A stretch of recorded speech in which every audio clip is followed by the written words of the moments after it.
Avant, c'était une vision un peu fataliste des choses. Mon grand-père, il est décédé d'un problème cardiovasculaire. Mon père, il a également eu un infarctus à 55 ans. Et ben moi aussi, ça va m'arriver à 50 ans. Faux.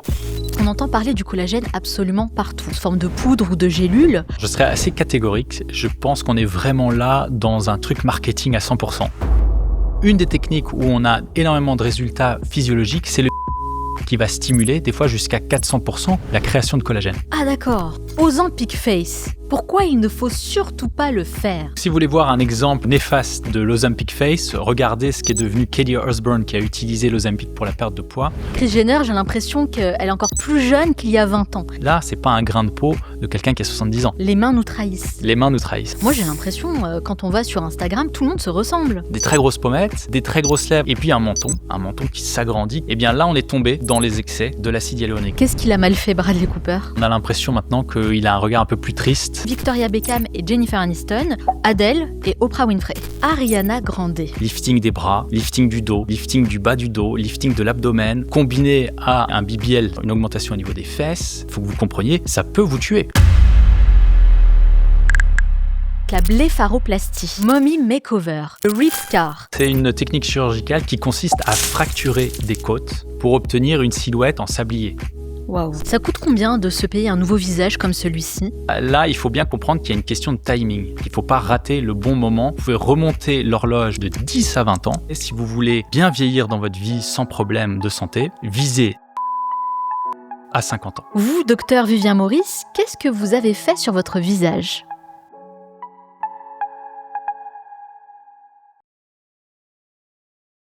On a constaté une petite chose. Plus de 60% des personnes qui regardent nos vidéos ne sont pas abonnées à la chaîne. 60%, ça fait beaucoup quand même. Alors permettez-moi de vous solliciter. Si vous appréciez notre travail et que vous souhaitez nous soutenir, abonnez-vous dès maintenant. Et moi, en retour, je m'engage à écouter vos feedbacks, inviter les meilleurs experts au monde et continuer à produire un show de qualité. Je compte sur vous. Merci beaucoup. La chirurgie esthétique n'a jamais été aussi visible. Elle s'invite partout, dans nos fils d'actualité, nos discussions et nourrit encore beaucoup d'idées reçues.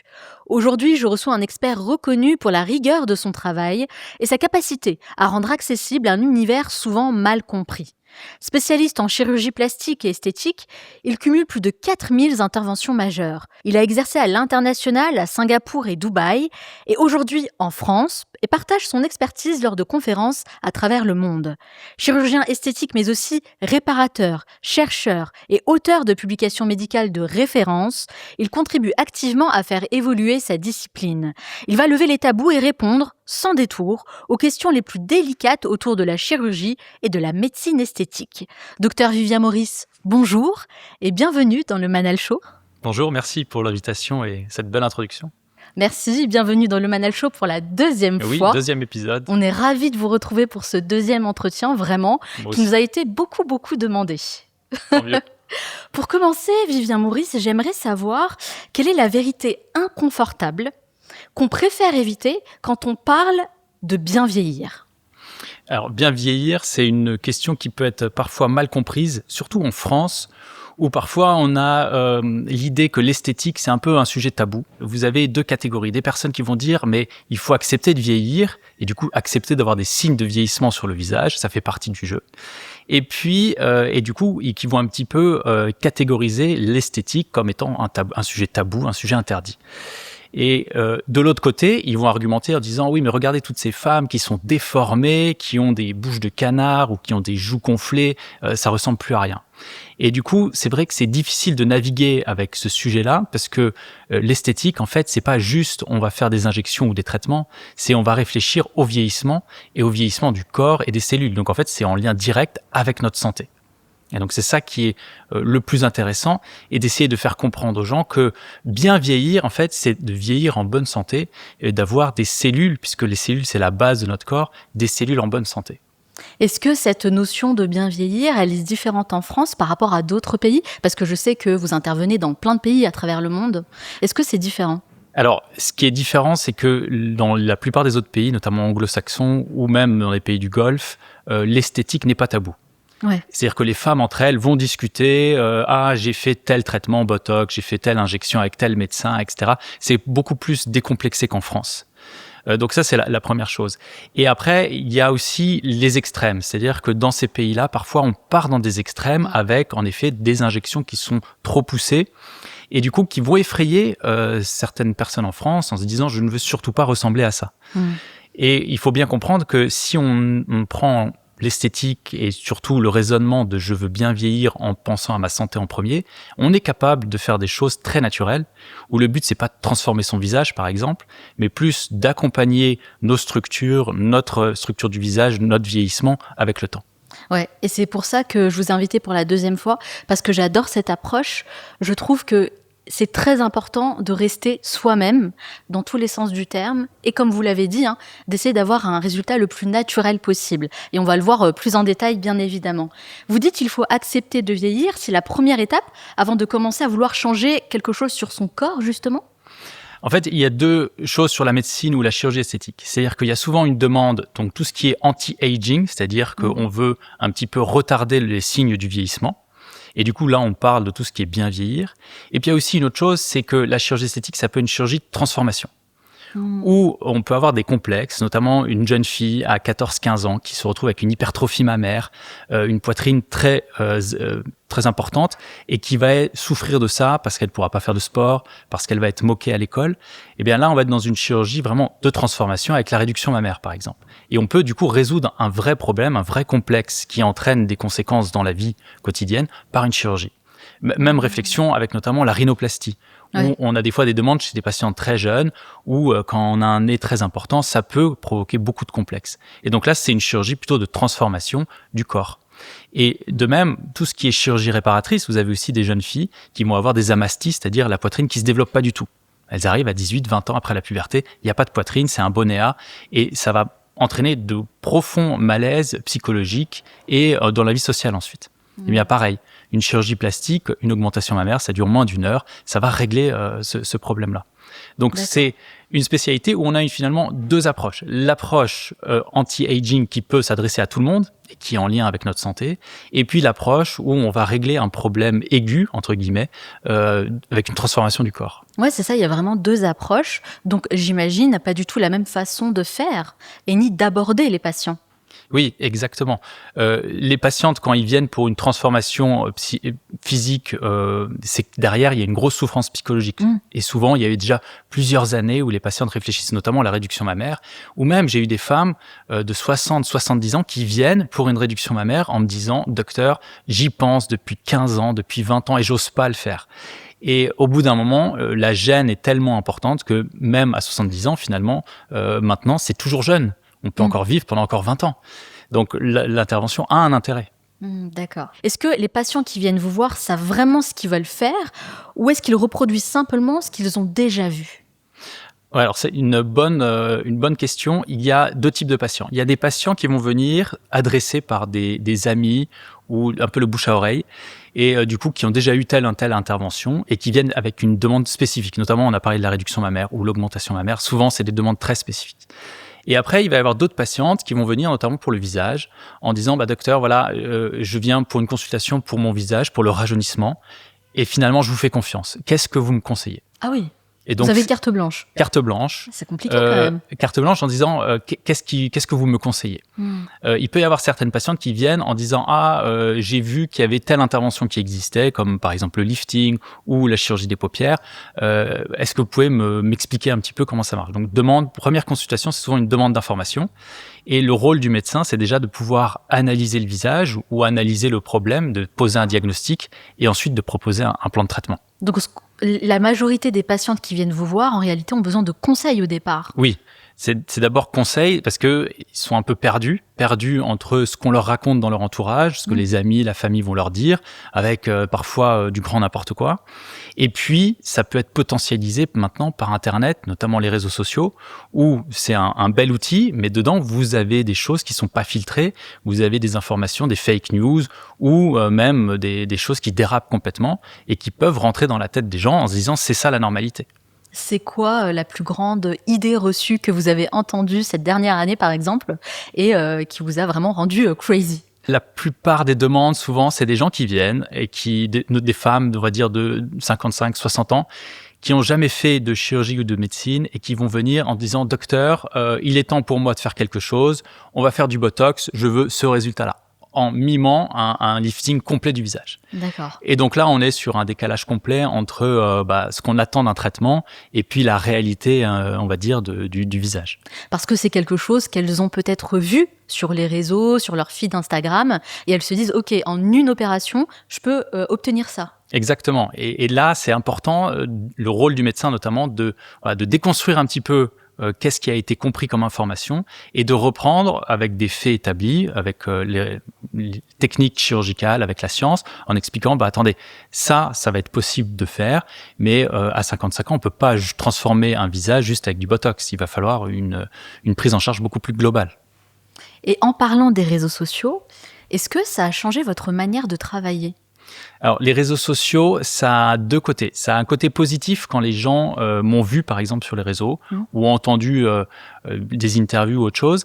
Ils arrivent avec, on va dire, un bagage déjà d'éducation, d'information. Et du coup, la consultation est beaucoup plus facile, beaucoup plus simple, puisqu'ils ont déjà compris ma vision, notamment la vision de la beauté au naturel ou du respect du corps et de l'anatomie. Et à l'inverse, il peut y avoir d'autres patients qui ont vu d'autres comptes ou d'autres profils complètement différents. Et parfois même, c'est des comptes qui sont pas gérés par des médecins. Ça peut être il y a des injecteurs illégaux qui existent. Et du coup, ces patients-là vont venir avec des photos, avec une idée précise. Et donc là, ça va être compliqué parce qu'il va falloir justement reprendre ça en déconstruisant ce qu'ils ont compris.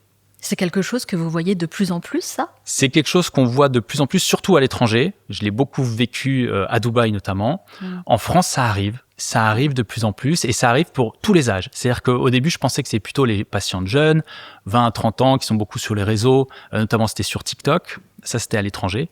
Mais là, même en France, j'ai des patients de 45, 50 ans qui me disent « Ah, docteur, j'ai vu telle procédure, on va me lifter le visage avec un peu de Botox ici. » Alors que manifestement, la patiente, elle a besoin d'autre chose pour réaliser ce geste-là. D'accord, donc ça touche vraiment tous les âges. Ça touche tous les âges. Vraiment, la communication sur les réseaux, maintenant, elle est vaste et il n'y a plus de limite d'âge. Avant, je pensais que c'était plutôt les jeunes. Ouais. Non, c'est vraiment, ça touche tout le monde. Et alors, vous travaillez en France, mais aussi dans d'autres pays à travers le monde. J'aimerais savoir quelles sont les interventions les plus demandées selon les régions. Par exemple, si on prend l'Amérique latine, qu'est-ce que les patients là-bas demandent le plus ? Oui, alors ça, c'est une très bonne remarque. C'est souvent une question qui est en relation avec ce qu'on attend de la beauté. C'est-à-dire que la vision de la beauté qu'on peut avoir, elle dépend énormément de notre environnement et surtout de notre culture. C'est-à-dire, là, vous parlez de l'Amérique latine ou ce genre de choses. Là-bas, les demandes sont énormément sur le corps. Donc, c'est tout ce qui est au Brésil ou dans ces pays-là, avec une forte poitrine, une taille bien dessinée et puis des fesses plutôt généreuses, on va dire. D'accord, donc c'est l'archétype de Sofia Vergara. Par exemple, c'est tout ce qui est Amérique latine, Sofia Vergara, Salma Hayek, ou ces célébrités-là. Donc on va intervenir plus sur le corps, moins sur le visage ? Le visage aussi, et le visage, là-bas, vous avez surtout une demande sur la rhinoplastie, et puis sur des lèvres assez voluptueuses. Donc c'est beaucoup de volume, on va dire. D'accord. À l'inverse, en France, les femmes françaises, en tout cas, elles demandent plutôt rarement d'avoir une très forte poitrine et puis des très grosses fesses. Ça, c'est quelque chose de plutôt culturel, vous voyez. Donc, la question de la beauté, elle dépend aussi beaucoup de notre environnement, de là où on a grandi et de notre culture autour de nous. Mais qu'est-ce qu'on demande le plus alors en France ? Je ne pouvais pas aborder le sujet de l'esthétique sans vous parler d'un rituel que j'ai intégré récemment et qui m'a vraiment convaincue. Depuis des années, je m'intéresse au pouvoir de la lumière rouge. Je l'utilise déjà au quotidien pour réguler mon sommeil. Mais elle a aussi un impact puissant sur la peau lorsqu'elle est utilisée de manière ciblée et régulière.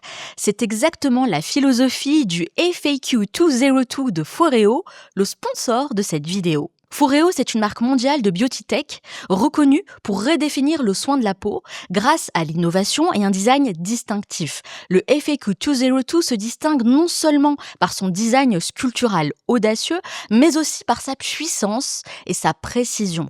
Il apporte vraiment un soin professionnel directement chez moi et m'aide à prendre soin de ma peau avec intention et confiance. C'est un masque LED, nouvelle génération, avec 8 longueurs d'onde différentes, combinant la lumière rouge et la thérapie NIR pensée pour agir sur la fermeté, les ridules, l'éclat et les imperfections.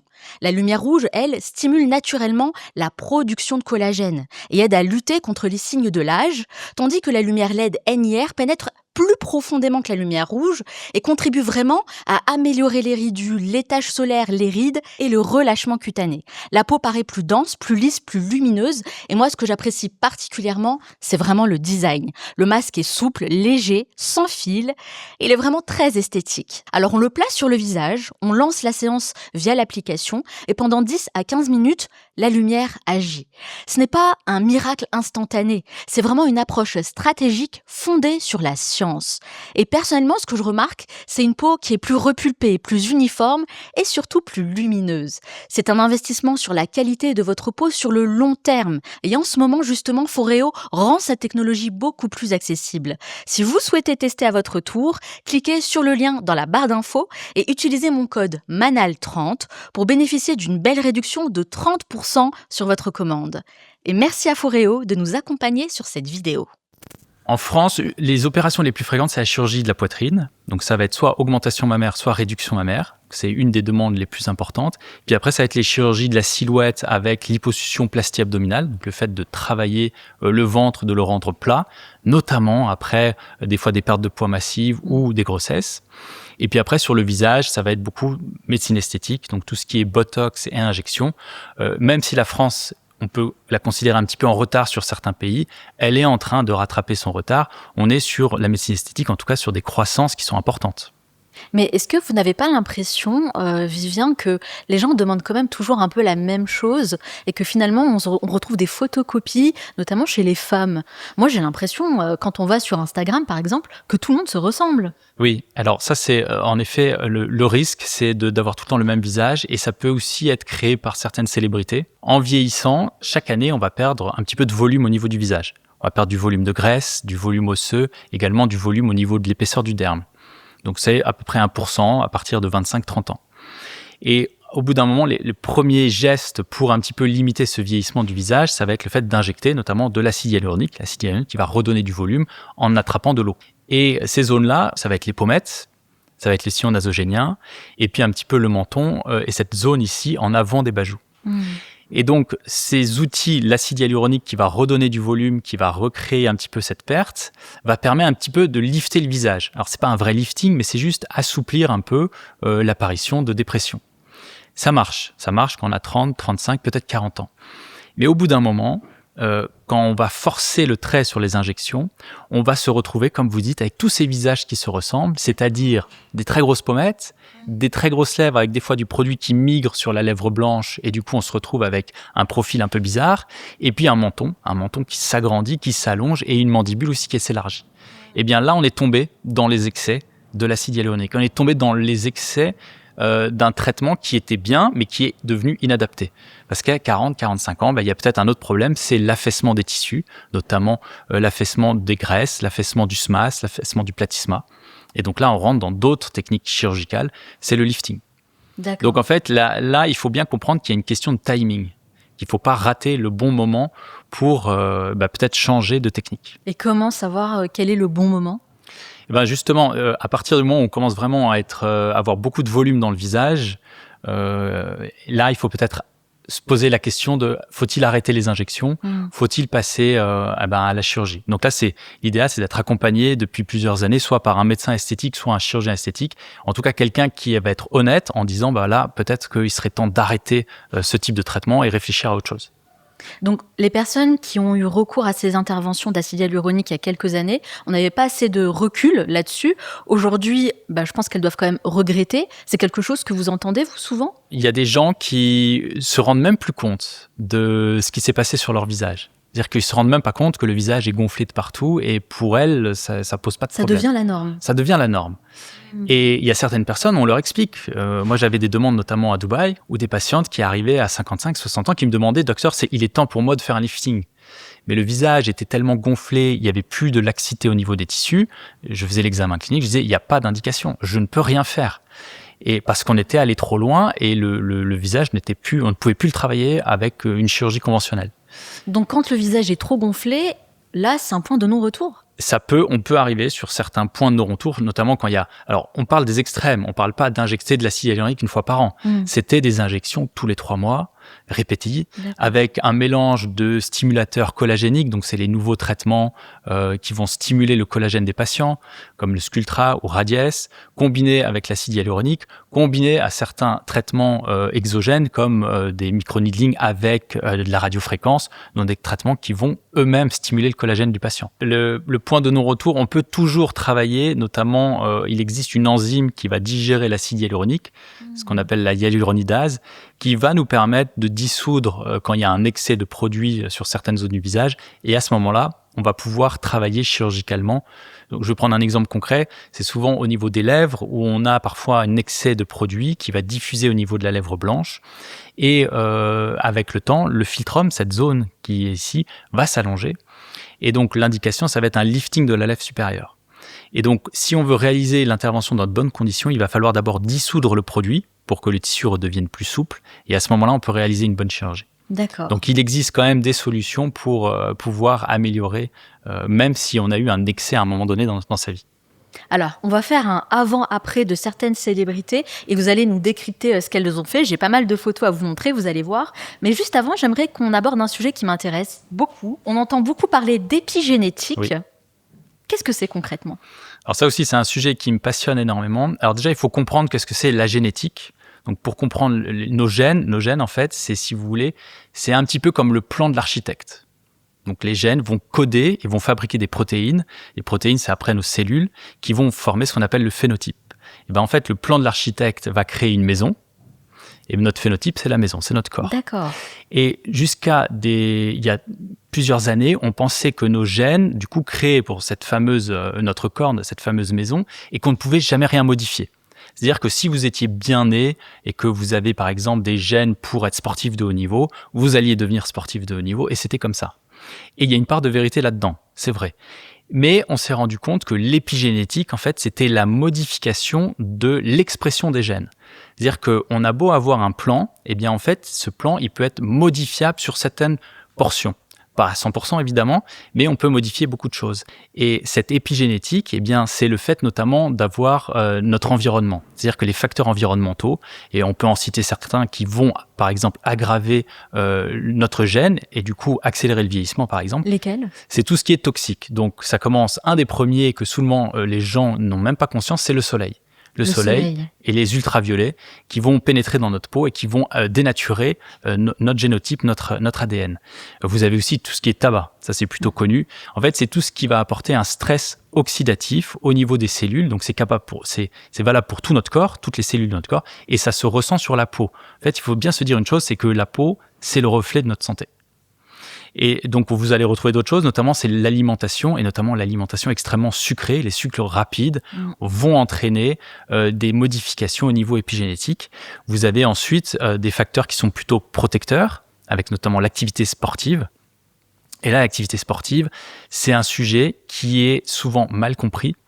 C'est-à-dire qu'il y a un physiologiste américain qui parle notamment de ce sujet-là, c'est Alan Couzens, qui explique que si on veut vieillir en bonne santé, notre corps, il est fait pour bouger.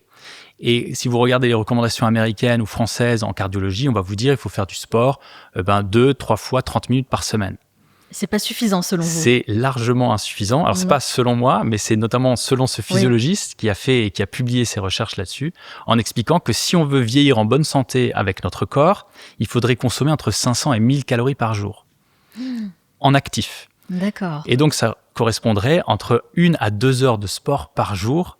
Et il conseille notamment de l'activité physique aérobique. Donc, ça veut dire quoi ? Ça veut dire généralement marcher, en fait. Marcher ou faire du vélo ou nager. Mais le vrai challenge, c'est dans notre vie moderne, où on est plutôt sédentaire, où on est assis la plupart du temps, comment caser 2 heures de sport par jour ? C'est ça, en fait, le vrai problème, c'est la sédentarité. C'est la sédentarité, et c'est le fait de dire, mais c'est normal. C'est-à-dire que la plupart des gens dans notre société, eh bien, on va être assis, on va travailler assis, on va passer 8 heures, 10 heures. Et même ceux qui se disent « je vais à la salle de sport 45 minutes », mais ça suffit pas. C'est-à-dire que même en se disant « je vais tous les jours à la salle de sport », ça suffit pas. Mais c'est pas pour alarmer ou pour crier au loup, mais comment planifier dans sa semaine de l'activité physique qui ressemble pas à de l'activité physique, c'est-à-dire le fait de marcher. Vous avez une pause entre midi et 2, eh bien manger 30 minutes, marcher 1 heure, ça c'est des exemples, ou aller au travail en vélo le matin, le soir. Eh bien discrètement, on ajoute de l'activité physique chaque jour. Mais ce que vous nous dites quand même, c'est assez incroyable. C'est qu'on peut modifier notre génétique, donc ce n'est pas fataliste. Exactement, et c'est ça qui est révolutionnaire, c'est-à-dire que avant, on pensait en effet que c'était une vision un peu fataliste des choses en disant mon grand-père, il est décédé d'un problème cardiovasculaire, mon père, il a également eu un infarctus à 55 ans, et moi aussi ça va m'arriver à 50 ans. Faux. L'épigénétique, on est capable de modifier ça juste par une bonne hygiène de vie. Et on peut modifier, et donc là on parle de la longévité notamment. Est-ce que vous connaissez le facteur numéro 1 de la longévité ? Le facteur numéro 1 de la longévité, le sommeil ? Qui est capable de prédire la longévité des gens. Le sommeil ? C'est pas le sommeil en fait partie, mais c'est la VO2 max. Et la VO2 max, en fait, c'est un facteur qui permet de mesurer notre capacité à extraire l'oxygène de notre sang. Ça paraît complexe comme ça. Je vais vous donner un peu une échelle de grandeur. Un patient insuffisant cardiaque qui est en phase terminale, donc ça va être compliqué pour lui, il a une VO2 max à 15, c'est millilitres par kilo et par minute. Donc c'est notre capacité à extraire l'oxygène, à utiliser l'oxygène. Donc quelqu'un qui vraiment c'est compliqué, c'est-à-dire qu'il va faire 2-3 pas, il est essoufflé, il faut qu'il s'arrête, il est prêt à 15. Un athlète de très très haut niveau, peut-être même que son corps a été modifié pour ça. Vous prenez les cyclistes comme Lance Armstrong ou même les cyclistes actuels, ils ont une VO2 max de 90 à 100. Ah, on passe de 15 à 100. À 100. Vous voyez un petit peu l'échelle. Ouais. Et notamment ce physiologiste américain, il expliquait que si c'est le facteur numéro 1 de la longévité, c'est-à-dire que si vous atteignez une VO2 max d'un sportif amateur en bonne forme, vous êtes autour des 50. Donc c'est déjà un bon chiffre. Si vous voulez bien vieillir dans votre vie sans problème de santé, visez 50 de VO2 max à 50 ans.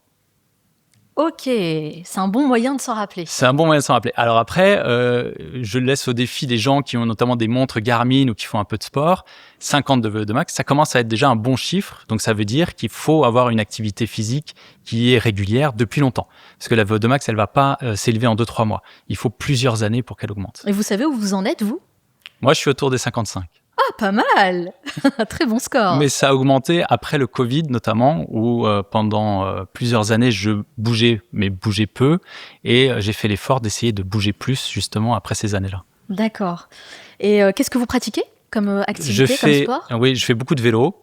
Notamment, pour aller au travail, ça me permet comme ça d'ajouter du temps. Et un peu de crossfit dans la semaine. D'accord, donc vous alliez vraiment muscu et cardio. C'est ça. Ok, ça c'est vraiment, je pense, le combo parfait.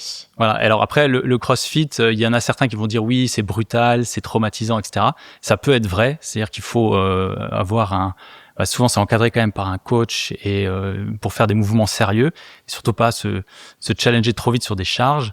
L'idée en effet, c'est d'avoir une base aérobique la plus élevée. Donc majoritairement, vous passez du temps à faire une activité aérobique et puis un peu de musculation à côté, 2-3 heures par semaine.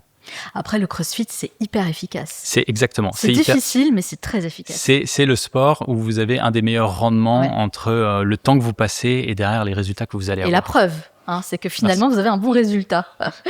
Qu'est-ce qui pourrait être un mode de vie idéal, selon vous, pour préserver au maximum son capital jeunesse ? C'est un petit peu regrouper tout ce qu'on a dit. C'est-à-dire que vous avez parlé du sommeil, c'est vrai qu'on n'en a pas parlé. Le sommeil est primordial. Normalement, on devrait dormir 7 à 8 heures par nuit. Et notre sommeil, il est, si on regarde les études, on dort de moins en moins. Ouais. On dort de moins en moins. Et c'est notamment dû à tout ce qui est écran et stimulation. C'est-à-dire qu'on est sans arrêt stimulé. Et du coup, on n'arrive plus à se calmer, on n'arrive plus à se détendre. Donc, combiner ça avec un excès de café, un excès de sucre, un excès d'écran, les gens dorment plus. Ouais. Et donc, le sommeil, en effet, c'est un des facteurs numéro 1, puisque c'est pendant la nuit que notre cerveau se repose. C'est pendant la nuit que le corps va également réparer des dommages cellulaires. Donc, extrêmement important. Donc, bien dormir, bien boire, bien manger, en évitant, en fait, quand on dit bien manger, c'est éviter de trop manger. Donc, parfois, les gens vont faire ce qu'on appelle le jeûne intermittent, qui peut être une bonne idée, c'est-à-dire réduire un petit peu l'amplitude horaire à laquelle on mange. Et puis, si on est vraiment sédentaire, manger 3 repas par jour, on peut se poser la question, est-ce vraiment nécessaire ? Ça, c'est question consommation calorique, dépense de calories. Et donc, je tiens quand même à le dire pour les personnes qui souhaitent aller plus loin, on a un épisode passionnant sur le sommeil et un autre sur le jeûne pour développer encore plus ces sujets en profondeur. Alors, vous l'avez dit, Dr Maurice, vous êtes passionné par l'épigénétique, tout comme moi. J'aimerais savoir comment vous prenez en compte tous ces facteurs lors d'une consultation. Alors ça, c'est une bonne remarque, c'est-à-dire qu'en consultation, notamment le premier rendez-vous où on parle de chirurgie, je cherche beaucoup dans la consultation à un petit peu prendre la température de l'état psychologique. Ouais. Parce que pour moi, une chirurgie, ça reste un traumatisme. C'est un traumatisme du corps qu'on inflige quand même, quelle que soit l'opération. C'est-à-dire qu'à un moment donné, on va couper, on va décoller, on va aspirer, des fois de grandes quantités, donc on crée un traumatisme. Eh bien, il faut que les gens comprennent ça déjà, que c'est pas anodin. C'est très important. C'est important, on va pas au salon de coiffure. Et puis ensuite, il faut être mentalement prêt à ça. Et du coup, c'est important de comprendre, est-ce que derrière, les gens sont prêts à emmagasiner, entre guillemets, ce traumatisme-là. Ouais. Donc, comment ils dorment, comment ils vivent, et également autour d'eux, est-ce qu'ils ont du support ou est-ce qu'ils sont tout seuls ? Justement, vous parlez de chirurgie, donc on va faire un peu de pédagogie si vous le voulez bien. Le Mommy Makeover, qu'est-ce que c'est exactement ?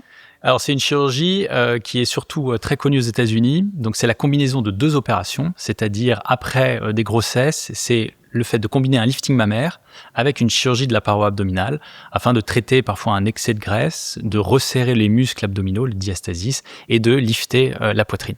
Mais vous nous avez dit quand même une chose très importante. La chirurgie, c'est quelque chose d'invasif qui peut être traumatisant pour le corps. Est-ce que vous avez un exemple, une anecdote d'une opération qui s'est mal finie ? Alors oui, il y est arrivé des fois, notamment lorsque j'étais à Dubaï, où on a eu dans la communauté scientifique une alerte où il y a eu une patiente qui est décédée malheureusement après une chirurgie combinée. Donc c'est des chirurgies qui se multiplient comme ça et le Mommy Makeover est une chirurgie combinée. Mais il faut faire attention à une chose et pas alarmer tout le monde, c'est parfois des patientes qui vont pour des chirurgies avec lifting des bras, lifting du dos, lifting du bas du dos, lifting de l'abdomen, des cuisses et liposuction au niveau des mollets, combiné à un lipofilling, un BBL, c'est-à-dire une augmentation au niveau des fesses, parfois même une combinaison avec des chirurgies au niveau des côtes. Wow, et elles font tout ça en même temps. Et elles font tout ça en même temps. Et donc, quand on multiplie les sites opératoires, on multiplie les risques de complications. Et puis, il y a 2 facteurs qui sont vraiment importants à prendre en compte. C'est le nombre d'heures qu'on passe au bloc opératoire. C'est-à-dire qu'en France, il y a une société savante qui émet des recommandations. C'est-à-dire qu'au bloc opératoire, en général, il faut passer maximum 6 heures. 6 heures maximum. 6 heures maximum sur une chirurgie plastique. Parce que quand on dort, notre corps, notre physiologie ne fonctionne pas de la même manière, puisqu'on injecte des drogues, l'anesthésiste injecte des drogues pour nous faire dormir, et ça va entraîner ce qu'on appelle une vasoplégie, c'est-à-dire que tous nos vaisseaux sont dilatés, on va perdre de la température, on va perdre des fluides, et du coup notre physiologie ne fonctionne plus comme d'habitude. Plus on augmente ce temps de chirurgie, plus on a des risques, notamment le risque thromboembolique, c'est-à-dire que les veines au niveau des membres inférieurs peuvent coaguler, provoquer un thrombus et derrière partir au niveau des poumons, ce qu'on appelle l'embolie pulmonaire.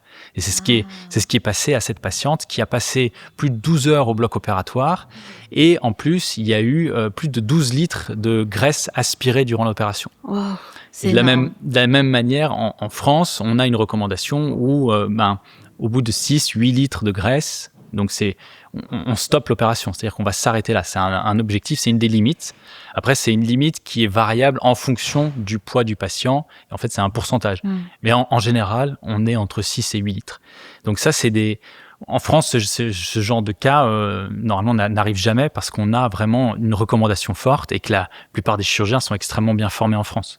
Donc, il y a des choses quand même hyper importantes à prendre en compte, à se rappeler, pas d'intervention interminable pendant des heures en bloc opératoire, et attention au nombre de litres de graisse qu'on nous enlève aussi. Exactement. Et finalement, c'est là aux praticiens, aux médecins, aux chirurgiens, de poser les limites. C'est-à-dire que la patiente, elle peut venir avec un nombre de demandes très important, en expliquant, et moi, ça m'arrive. J'ai des patientes qui arrivent et qui disent, docteur, je veux faire les bras, les seins, les cuisses en même temps. Je dis, non, ça va pas être possible. Et j'explique pourquoi. Et à ce moment-là, on va faire un planning chirurgical en disant, qu'est-ce qu'on commence, par quoi on commence, et puis chercher une certaine logique là-dedans. Donc, toujours en premier, être safe, être la sécurité du patient. La sécurité avant tout. Avant tout. Mais moi, je me dis que les personnes qui viennent voir un médecin en demandant toutes ces choses-là d'un coup, elles n'ont franchement pas conscience de ce qu'elles sont en train de faire.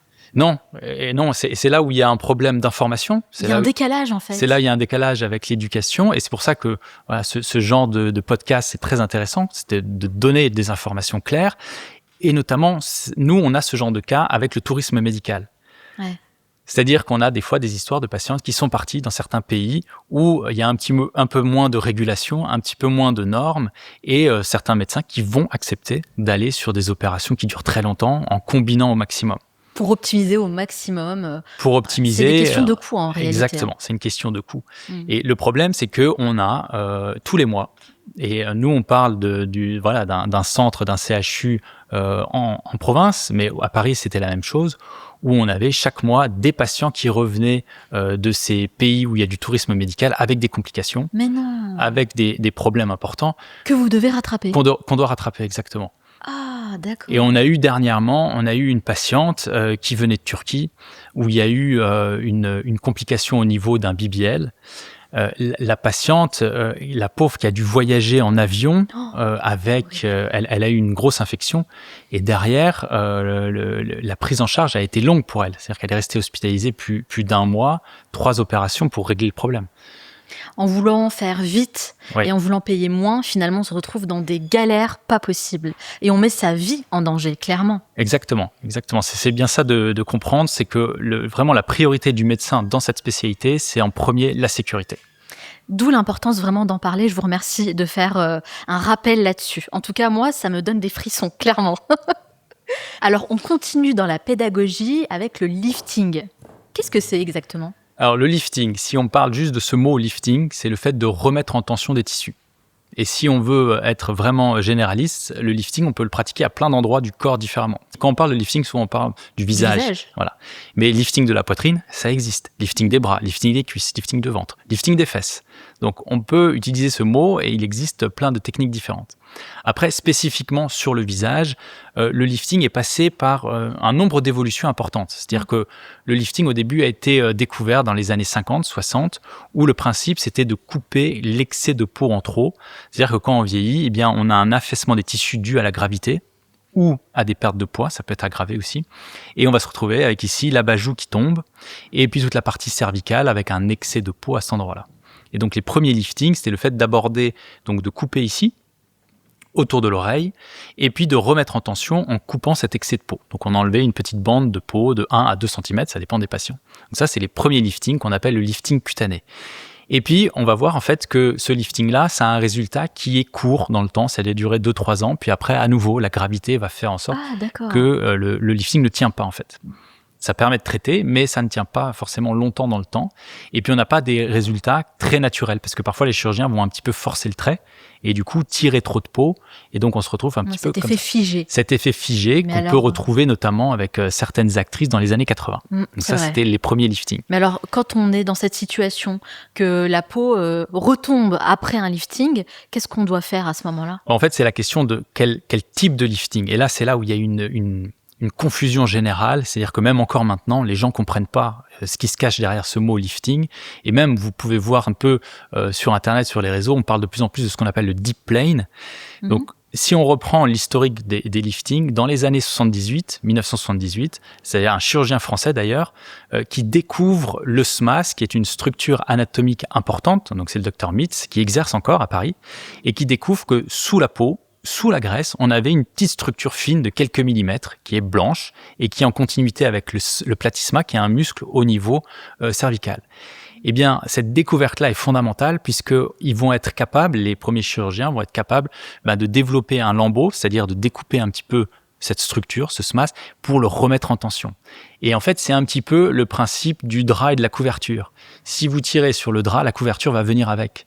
Donc, le fait de tirer sur un plan sous-jacent, on va remettre la peau en tension sans mettre de tension sur la peau. D'accord, je comprends bien. Et donc là, ça va être les vrais beaux résultats de lifting viennent lorsqu'il y a un travail en profondeur au niveau de ce plan, le SMAS, et puis au niveau cervical, le platysma. Et ces techniques-là vont s'améliorer avec les années, puisqu'après, le docteur Amra aux États-Unis, c'est dans les années 80, lui, il va vraiment mettre au point, 80-90, le deep plane, c'est-à-dire le fait d'aller disséquer ce SMAS en profondeur. Donc, on va descendre quasiment jusqu'au niveau de l'abat-joue ici, pour pouvoir remettre en tension tout ça. Et vraiment, les techniques s'améliorent avec, jusque dans les années 2000, c'est le Dr Giacono et le Dr Bentali aux États-Unis, qui vont réfléchir au vecteur, c'est-à-dire comment on remet en tension. C'est-à-dire qu'au début, on tirait de manière oblique. Et en fait, on s'est rendu compte vraiment le visage tombe de manière verticale. Donc, il va falloir sur le visage mettre un vecteur plutôt vertical et sur le cou, un vecteur plutôt oblique et vertical. Donc, c'est un petit peu des raffinements de la technique pour obtenir un vrai lifting cervico-facial qui soit en fait un lifting qui remet en tension tous les éléments du visage et de manière naturelle. C'est-à-dire qu'on ne va pas avoir cet aspect figé et puis en plus, ça va tenir dans le temps. C'est-à-dire que un vrai deep plane bien réalisé, vous pouvez remonter l'horloge de 10 à 20 ans, ça dépend des patients, et puis votre résultat va être stable dans le temps pendant 10-15 ans. Ah oui, d'accord. Donc là, on est vraiment sur des résultats qui sont intéressants. Et il faut bien se rendre compte que derrière ce mot deep plane, ça correspond vraiment à une technique chirurgicale très particulière, parce qu'il faut bien comprendre que sous ce SMAS, il y a quand même un élément très noble dont les chirurgiens ont peur, et dont les patients devraient avoir peur également. Ils ont peur de quoi ? C'est le nerf facial. Donc le nerf facial, c'est le nerf qui permet de bouger la lèvre notamment, de bouger le visage. Donc c'est le nerf moteur du visage. Et donc ce nerf-là, en fait, il naît sous le SMAS et il continue dans un plan. Donc le chirurgien, son rôle, c'est-à-dire que quand on fait l'opération, on le voit, le nerf, et on doit en permanence le protéger. Et donc c'est pour ça qu'il y a beaucoup de chirurgiens qui ne vont pas pratiquer cette opération du deep plane à cause de ce risque-là. Parce que voilà, si on veut un bon résultat, il va falloir prendre un certain risque. Donc le patient, il faut bien lui expliquer le risque, en sachant que le nerf, le chirurgien, quand on a l'habitude, on le voit, on le contrôle, on le maîtrise. La seule chose qui peut arriver parfois, c'est un écarteur, c'est-à-dire un instrument qui peut taper un petit peu le nerf. C'est la même chose que quand on tape ici le nerf ulnaire. Ouais. Voilà, c'est une douleur qui est pas très agréable.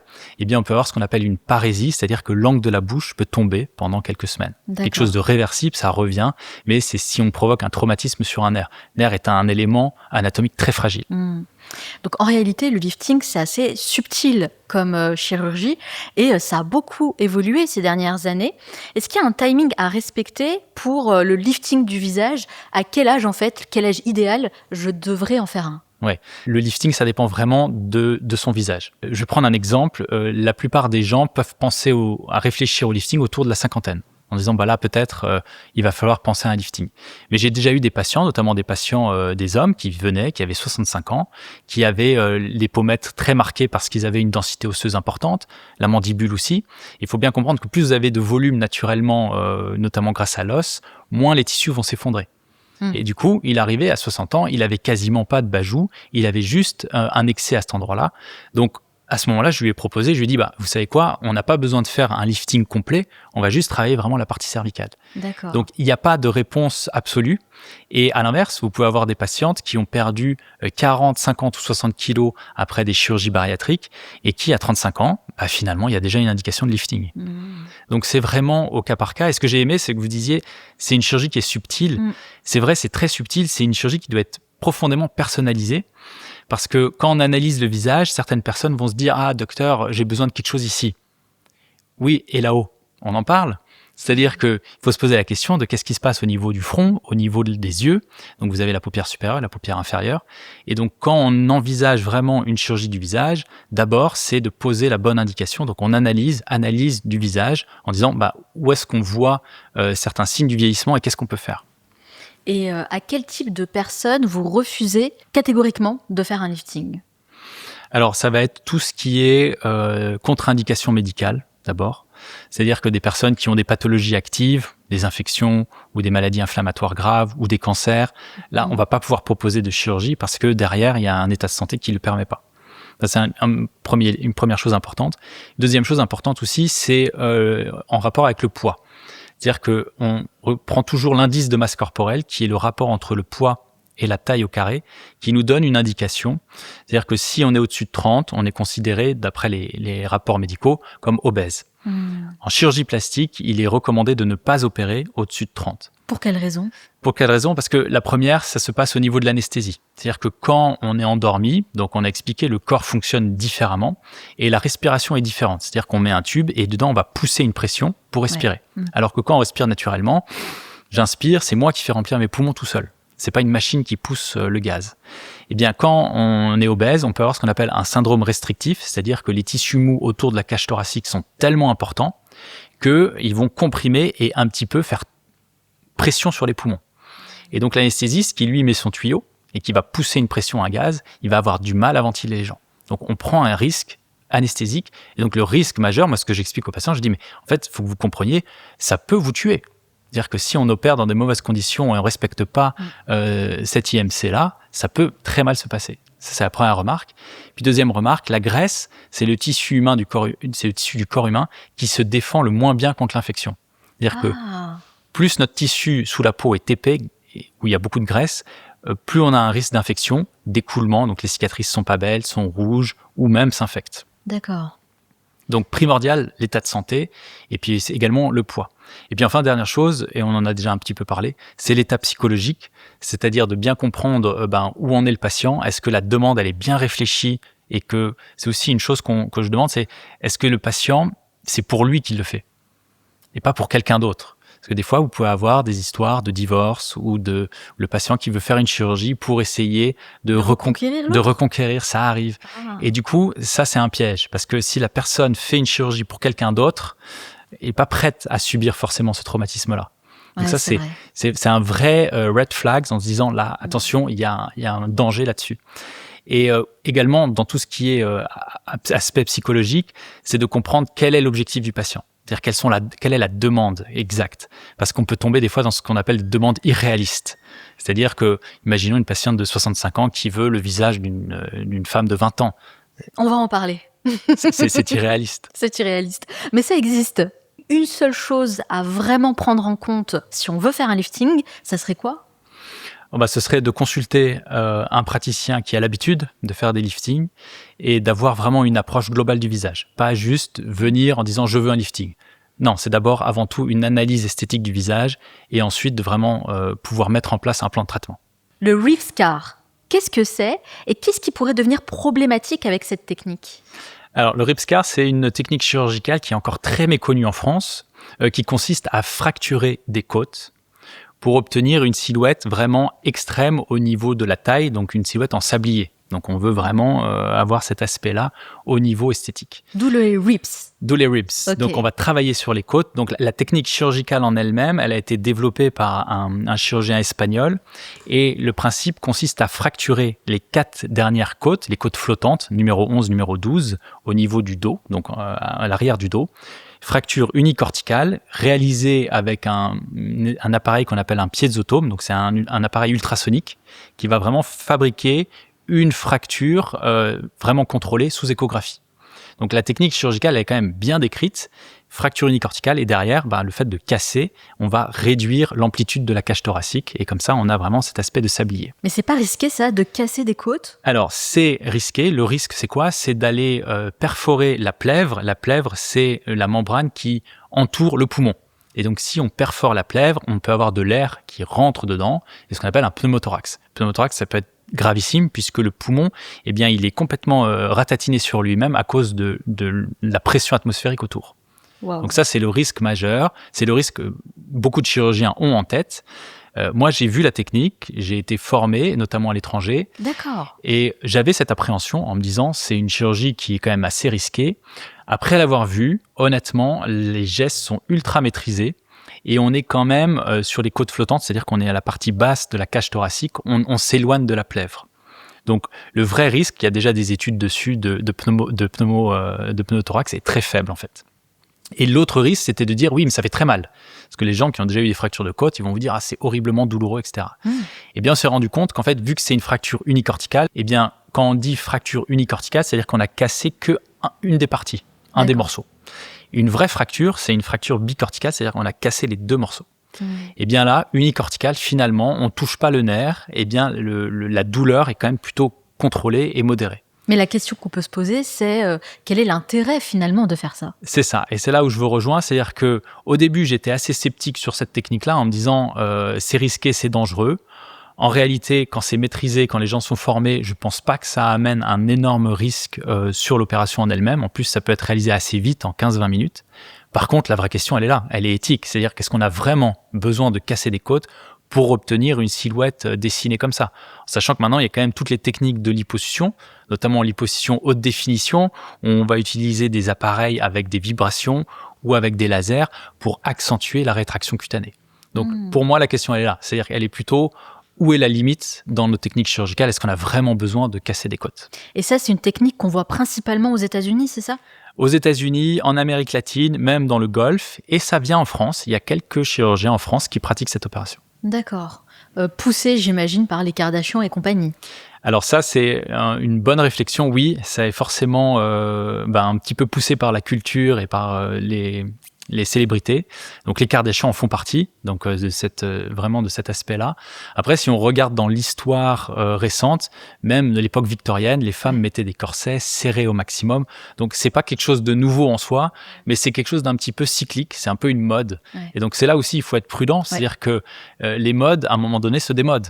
Donc, est-ce que ça vaut le coup de se briser des côtes pour être à la mode pendant 5 ou 10 ans et puis après le regretter? Je suis totalement d'accord avec ça. Vraiment. Réfléchir à 2 fois, à 10 fois même, avant de faire une intervention parce qu'on a envie de suivre les tendances.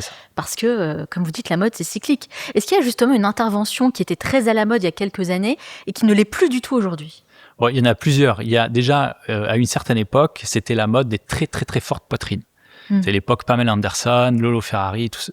Donc ça a été une époque beaucoup de volume. Là, on est quand même rebaissé en termes de taille. Alors en France, on a toujours été modéré. Ouais. On a toujours été vraiment un pays qui est modéré là-dessus, mais je parle notamment des États-Unis où ils ont baissé en termes de volume et ils font des choses beaucoup plus naturelles maintenant. Dans l'entretien précédent, le numéro 1, vous nous avez parlé du BBL. Oui. Ça, c'est toujours d'actualité? Alors le BBL est toujours d'actualité, mais il y a quand même, si vous regardez un petit peu, notamment les célébrités, les Kardashian dont vous parlez, je pense qu'elles ont diminué certaines tailles de BBL ou elles en font de moins en moins. C'est-à-dire qu'il y a quand même une diminution sur les volumes. Après, la demande, elle est toujours là. Et il y a toujours cette culture de cette forme avec la forte poitrine, la taille dessinée et une des fesses un peu plus volumineuses. Mais ça veut dire quand même quelque chose parce que ce sont des célébrités qui lancent les tendances. Oui. Donc si elles ont diminué leurs fessiers, c'est qu'à un moment donné, peut-être ce ne sera plus vraiment la mode. Et tout à fait. Et c'est là où il faut vraiment, c'est pour ça, il faut vraiment se poser la question dans ces chirurgies-là de est-ce qu'on fait parce qu'on a vraiment quelque chose à modifier ou est-ce qu'on suit une tendance? On continue avec la blépharoplastie. Alors, qu'est-ce que c'est exactement et à quoi ça sert? Alors, blépharoplastie, c'est la chirurgie du regard, notamment paupière supérieure ici et paupière inférieure. Et donc, la première chose à se poser comme question, c'est souvent quand on vieillit, notamment la paupière supérieure, c'est une peau extrêmement fine qui fait quelques millimètres et on passe notre journée à cligner des yeux en permanence. Et donc, en fait, c'est une peau qui est considérée comme laxe, c'est-à-dire assez extensible, souple. Et plus on la bouge, et ben forcément, plus avec le temps, on va avoir un excès de peau au niveau de la paupière supérieure. Et souvent, c'est un des premiers signes du vieillissement. Eh bien, déjà à 35-40 ans, on va avoir un excès de peau à cet endroit-là. Parce que c'est très sollicité. Très sollicité. Et puis, la gravité fait aussi que il y a du poids à cet endroit-là. Donc, première chose, la blépharoplastie supérieure, c'est le fait de travailler la paupière supérieure. Et historiquement, c'était le fait d'enlever cet excès de peau. On s'est rendu compte après que juste sous la peau, on a un muscle, ce qu'on appelle le muscle orbiculaire, qui fait tout le tour de l'œil. Sous ce muscle-là, on va tomber sur des poches graisseuses. On en a plusieurs, notamment 2, une poche graisseuse en nasale, interne, et puis une poche un petit peu médiane, qu'on appelle l'organe en rouleau. Et donc, il y a certains chirurgiens qui ont décrit des techniques où on va enlever des poches de graisse. Notamment la poche interne, c'est vrai que la poche interne, elle peut faire protrusion, c'est-à-dire sortir un petit peu et participer à ce regard lourd. Et donc, la technique décrite, c'était d'aller enlever ces graisses-là. On s'est rendu compte que quand on allait vers un excès de résection de ces graisses, notamment au milieu de l'organe en rouleau, on pouvait aggraver le regard et provoquer un œil creux. Ah, donc complètement l'inverse de ce qu'on a envie d'avoir. Complètement l'inverse de ce qu'on peut avoir, exactement. Et puis la dernière chose anatomique à cet endroit-là, notamment la partie externe, c'est qu'on a à cet endroit-là la glande lacrymale, donc c'est la glande qui sécrète les larmes, qui vont lubrifier notre œil. On peut avoir ce qu'on appelle une ptose de la glande lacrymale qui tombe et qui participe aussi au regard lourd. Donc la blépharoplastie, qui était des fois considérée comme un geste chirurgical assez simple, où on va juste couper la peau, finalement, il y a un peu plus de réflexion et notamment de travail anatomique en se disant, eh bien derrière, il y a des éléments profonds comme les graisses ou la glande.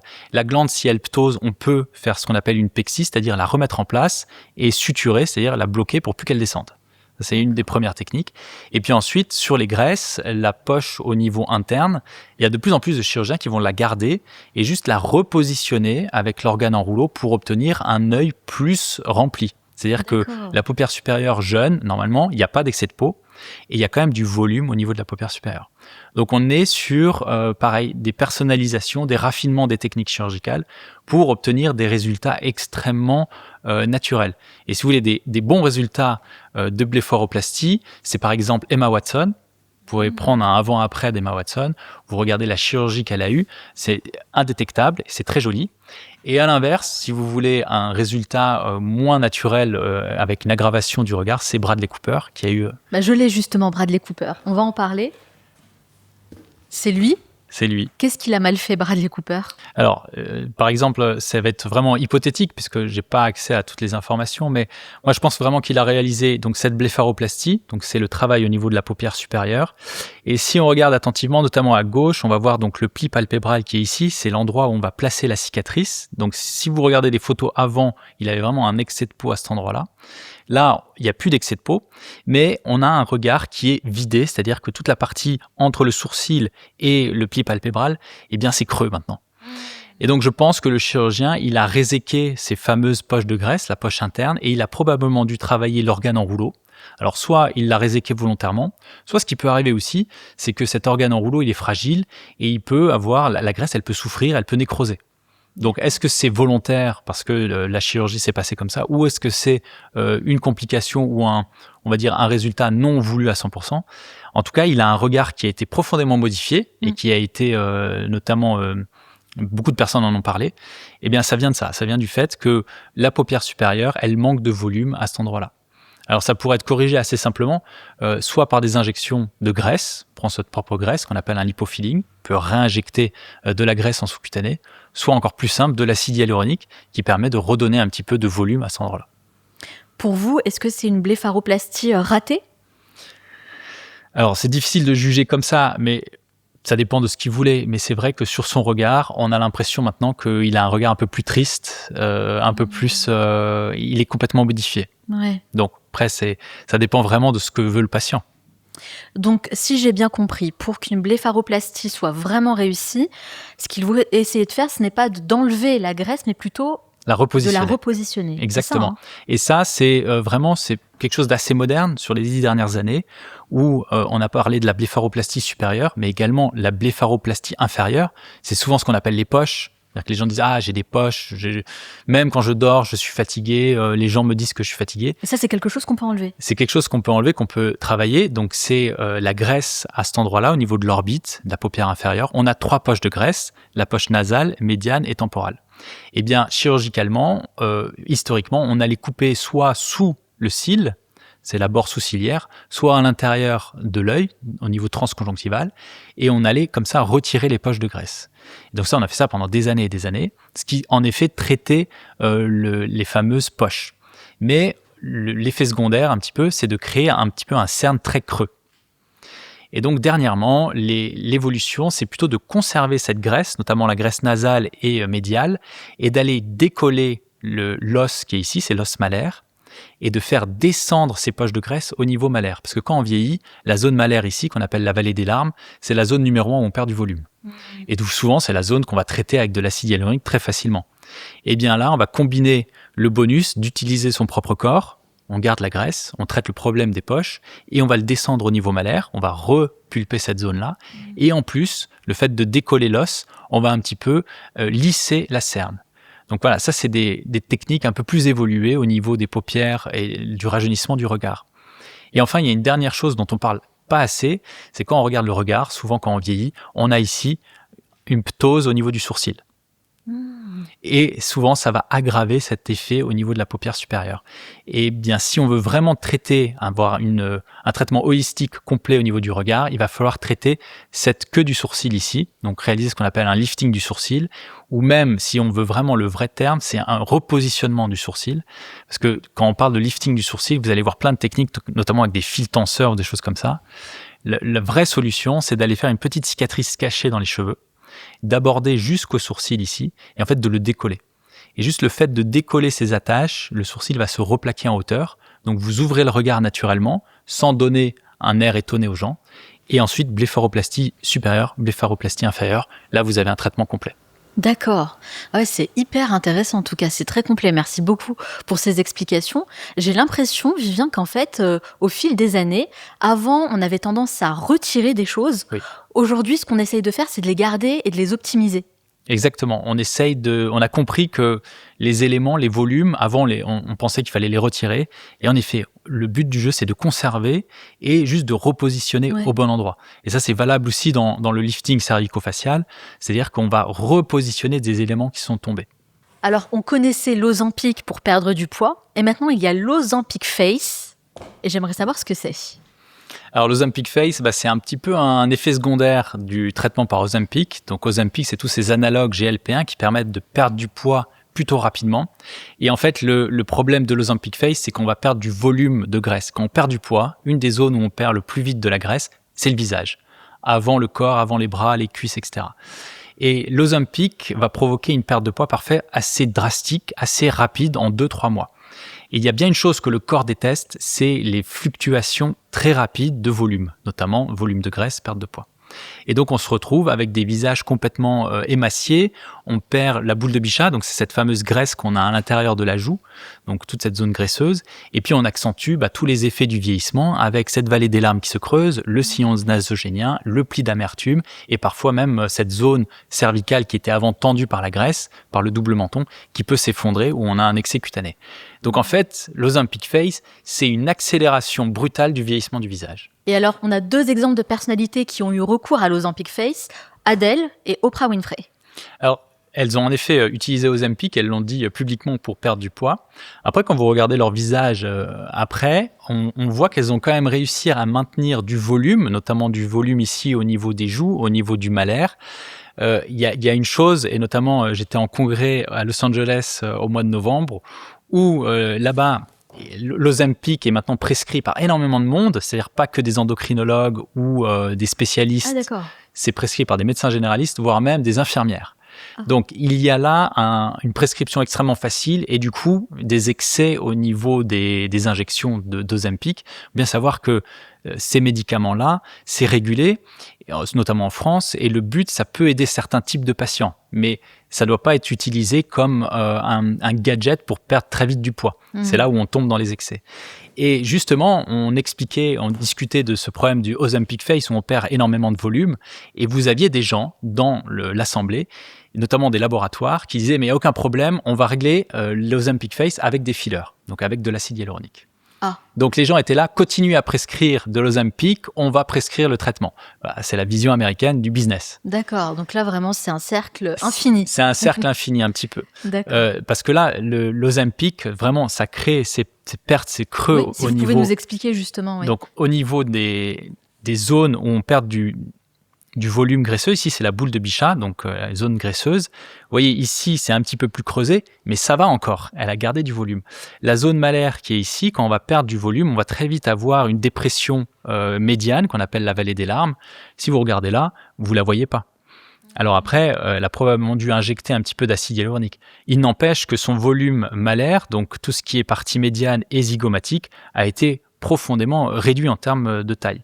Et également, tout ce qui est ici jawline, bas-joue, on voit qu'elle a perdu complètement la graisse à cet endroit-là. Et puis, on voit l'apparition de nouvelles rides qu'elle n'avait pas, puisqu'elle a eu cette perte de poids. Et elle a compensé en utilisant de l'acide hyaluronique pour un petit peu gommer ces effets de perte de poids massive. D'accord. Mais je ne pense pas que les gens qui imaginent perdre du poids aient prévu un budget derrière pour avoir de l'acide hyaluronique et compenser ces pertes de poids. Vous, l'Ozempic, c'est quelque chose que vous déconseillez ? Moi, je n'ai pas d'avis proprement parlé sur l'Ozempic. Je pense que c'est vraiment une prise en charge qui doit être faite par les endocrinologues, qui sont les spécialistes des hormones et de ce genre de problèmes, et qui doivent... c'est un médicament qui peut être utile chez certaines personnes qui ont déjà travaillé sur le mode de vie, l'alimentation, et qui ont déjà mis en place des choses pour perdre du poids. Et des fois, l'Ozempic peut être un petit peu le booster, le kick pour débuter et perdre les derniers kilos qui restent. Mais ça doit être des traitements courts, contrôlés et mesurés. Quels sont les effets secondaires de l'Ozempic que personne ne prend vraiment en considération au départ ? Alors, l'Ozempic, ça va ralentir la digestion, et notamment la digestion dans l'estomac. l'estomac, ce qu'on appelle ça va provoquer une gastroparésie, c'est-à-dire que c'est une forme de paralysie de l'estomac. L'estomac, c'est une poche avec un muscle. Et donc, quand vous faites un repas normal, votre estomac va être rempli pendant 3 à 6 heures. C'est pour ça qu'on dit souvent, avant une chirurgie, il faut être à jeun pendant 6 heures. Eh bien, l'Ozempic va ralentir cette vidange gastrique et vous vous retrouver avec des aliments qui peuvent rester pendant 12 heures.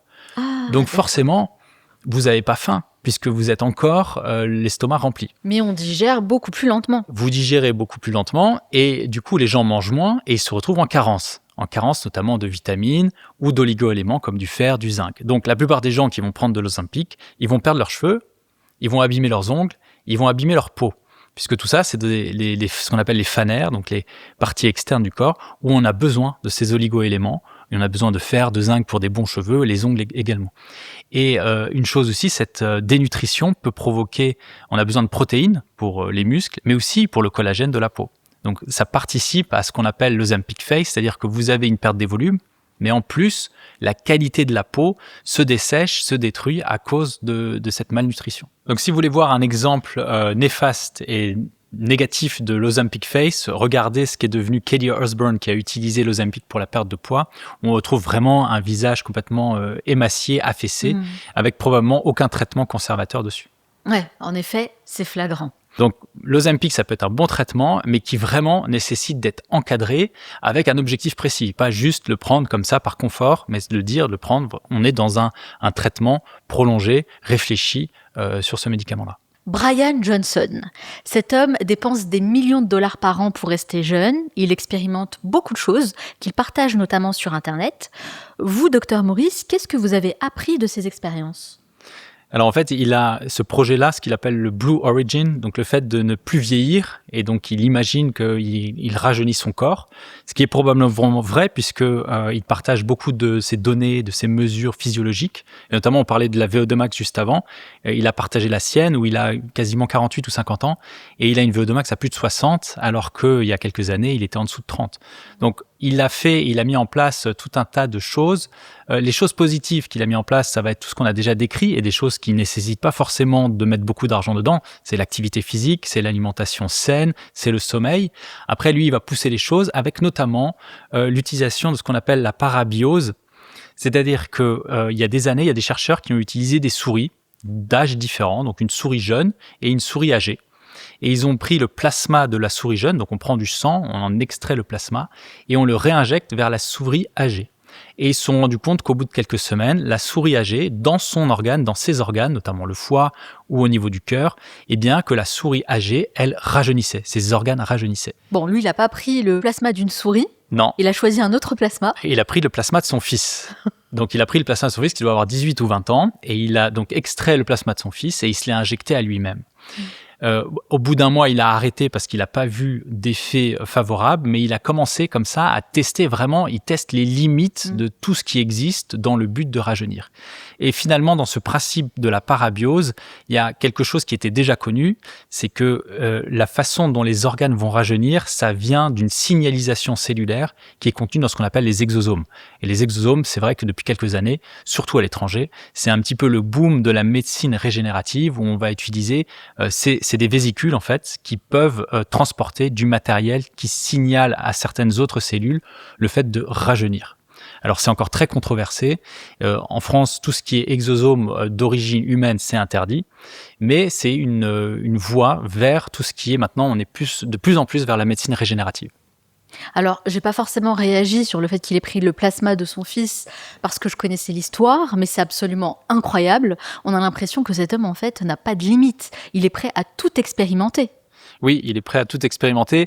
Et même, il y a des gens qui se moquent de lui en disant prenez un Italien lambda qui vit dans une ville du Sud et qui boit du vin et qui fume de temps en temps. Il vieillit finalement mieux que Brian Johnson qui dépense peut-être 10-15 millions par an sur ses traitements anti-âge. C'est vrai qu'il n'a pas forcément l'air en bonne forme quand on le regarde comme ça. Exactement, notamment les premières années où il faisait tous ces traitements, il avait un visage qui était vraiment très émacié. Donc après, on ne sait pas tout ce qu'il a fait. Ouais, mais c'est ça ma question. Est-ce que vous savez s'il a eu recours à des chirurgies esthétiques qu'il fait peut-être en cachette sur son visage ? Alors, chirurgie, je ne pense pas qu'il ait fait des chirurgies. Par contre, tout ce qui est médecine esthétique, injection d'acide hyaluronique, oui. Utilisation du PRP, utilisation des exosomes, probablement même du nanofat, oui. Donc, c'est tout ce qui est de la famille de la médecine régénérative. Et il a, même chez lui, il avait montré une fois, il a l'équivalent de plusieurs millions de machines qui stimulent le collagène, les tissus, etc. Donc, il en utilise beaucoup. Et je pense même, il en a utilisé à excès, puisqu'il y a eu certaines phases où il avait la peau vraiment extrêmement fine. Donc, ça peut montrer aussi une des limites, le fait de trop utiliser certaines machines. À un moment donné, le corps, il supporte plus. C'est-à-dire que quand on parle de rajeunissement de la peau, notamment, un des éléments essentiels, c'est le collagène. Le collagène, c'est cette protéine qui est dans le derme, et donc qui fait l'épaisseur et la souplesse de la peau. Et donc, ce qu'on veut, c'est stimuler ce collagène-là. Et donc, il existe plein de manières de le stimuler, notamment les machines, les ultrasons ou les radiofréquences. Mais quand on va à l'excès, où on cherche tout le temps à stimuler la cellule, à un moment donné, on peut aussi fatiguer notre corps et notre biologie. D'accord. Bon, avec tout ce que vous nous dites, en réalité, Brian Johnson, il triche un peu. Il triche un peu, et même je pense qu'il va dans des excès qui sont inutiles. Ouais. On peut très bien se contenter des choses qui marchent le plus, qui ont été prouvées, c'est-à-dire améliorer notre épigénétique avec ce qu'on a parlé, et puis un petit peu de médecine ou de chirurgie esthétique quand le timing est adéquat. Alors, vous nous avez parlé du collagène. C'est un sujet, moi, qui m'intéresse beaucoup. Parce qu'on entend parler du collagène absolument partout. Oui. Et notamment du collagène qu'on prend par voie orale, sous forme de poudre ou de gélule. Vous en pensez quoi? Est-ce que c'est vraiment efficace, ça? Alors, je serais assez catégorique. Je pense qu'on est vraiment là dans un truc marketing à 100%. Ah, d'accord. C'est-à-dire que si on réfléchit juste biologiquement, vous prenez du collagène. Le collagène, donc, c'est une protéine. Vous allez l'avoir dans le tube digestif et le corps, qu'est-ce qu'il fait? Il va digérer. Et donc, la digestion, ça se passe comment? C'est des enzymes qui vont découper nos nutriments. Et donc, une protéine, elle est découpée en acides aminés. Et quand c'est des acides aminés, donc c'est des petites molécules qui peuvent passer dans le sang et après circuler dans notre corps. Le collagène qui nous intéresse au niveau de la peau, il est situé au niveau du derme, donc c'est la couche juste sous l'épiderme. Et dans cette couche-là, on a des cellules qui sont les fibroblastes. Ce sont les cellules qui sécrètent du collagène. Et elles sécrètent du collagène à partir de quoi? À partir d'acides aminés. Donc, l'idée de prendre un collagène par la bouche et qui va directement aller sous notre peau pour faire une qualité de peau, c'est pas possible. Prendre du collagène en smoothie, ça ne sert strictement à rien. Je pense que ça sert à rien. D'accord. Le plus important. Je l'ai tenté pendant plusieurs mois. Et qu'est-ce que vous avez noté? Rien du tout.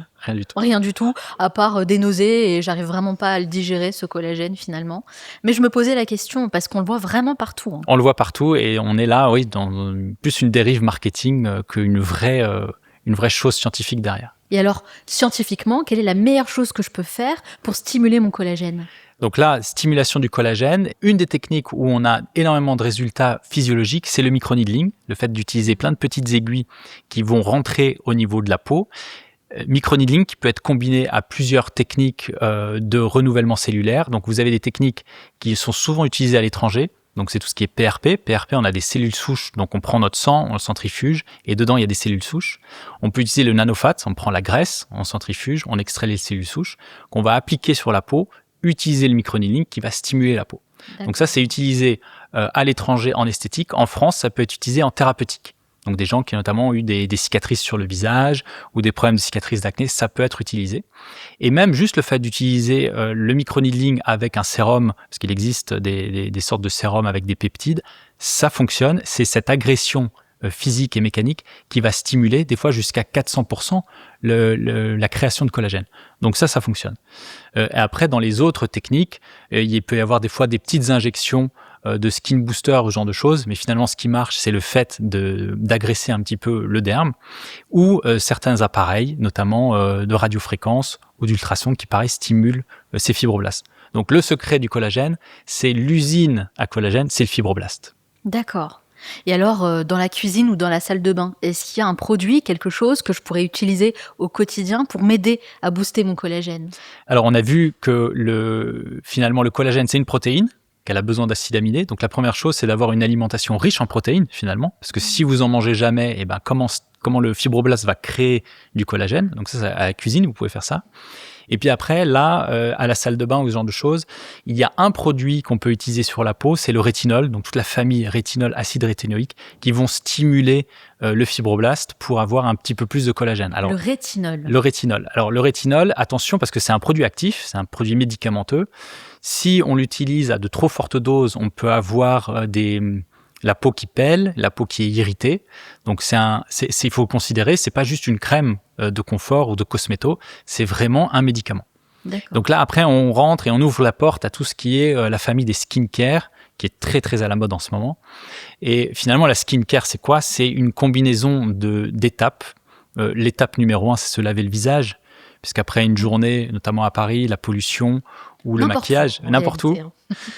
Donc, laver le visage avec un produit neutre pour le visage. Et puis, deuxième étape, protéger du soleil. On en a parlé et on le fait pas assez, notamment en France. Dans les pays du Golfe, ils ont un peu plus l'habitude d'utiliser un écran total. C'est pas parce qu'on voit pas le soleil qu'il ne faut pas s'en protéger. Exactement. Même avec des nuages, même des fois à Dijon, quand on a du brouillard, les UV vont traverser la couche nuageuse. Et puis après, hydratation de la peau. Ça, c'est vraiment le socle, la base. Si on veut vraiment juste faire la base de la base sur une skincare, c'est ça. Nettoyer, protéger du soleil, hydrater. Et après, rentre un petit peu la famille des produits avec des principes actifs, comme le rétinol, ou des fois la vitamine C qui va provoquer un effet antioxydant qui donne un éclat à la peau, ou certains acides exfoliants. Mais pour tout ce qui concerne ces produits-là, moi, je conseille vraiment d'aller voir un spécialiste, donc un médecin spécialisé dans tout ce qui est peau, ou un dermatologue, pour mettre en place une skincare, parce que avant de penser à quel médicament, quel traitement, faut déjà faire le diagnostic de la peau, parce qu'on a tous une peau différente. On peut avoir une peau grasse, on peut avoir une peau sèche, on peut avoir une peau sensible. Ça dépend de notre génétique, mais ça dépend aussi de certaines phases dans la vie. Il y a des phases dans la vie, on peut avoir la peau plus grasse que d'autres, notamment la puberté. Ou même phase menstruelle, en réalité. Exactement. Et là, c'est un sujet qui m'intéresse énormément. C'est le rôle des hormones dans notre corps et notamment l'asymétrie qu'on note chez les hommes et les femmes. C'est-à-dire que si on regarde, quand on a la croissance, notamment la puberté, hommes et femmes vont expérimenter une première tempête hormonale. Les femmes avant les hommes. Souvent, vers 12-13 ans, ça commence. Les hommes, un peu plus tard. Et puis, chez les hommes, on a une seule hormone, c'est la testostérone.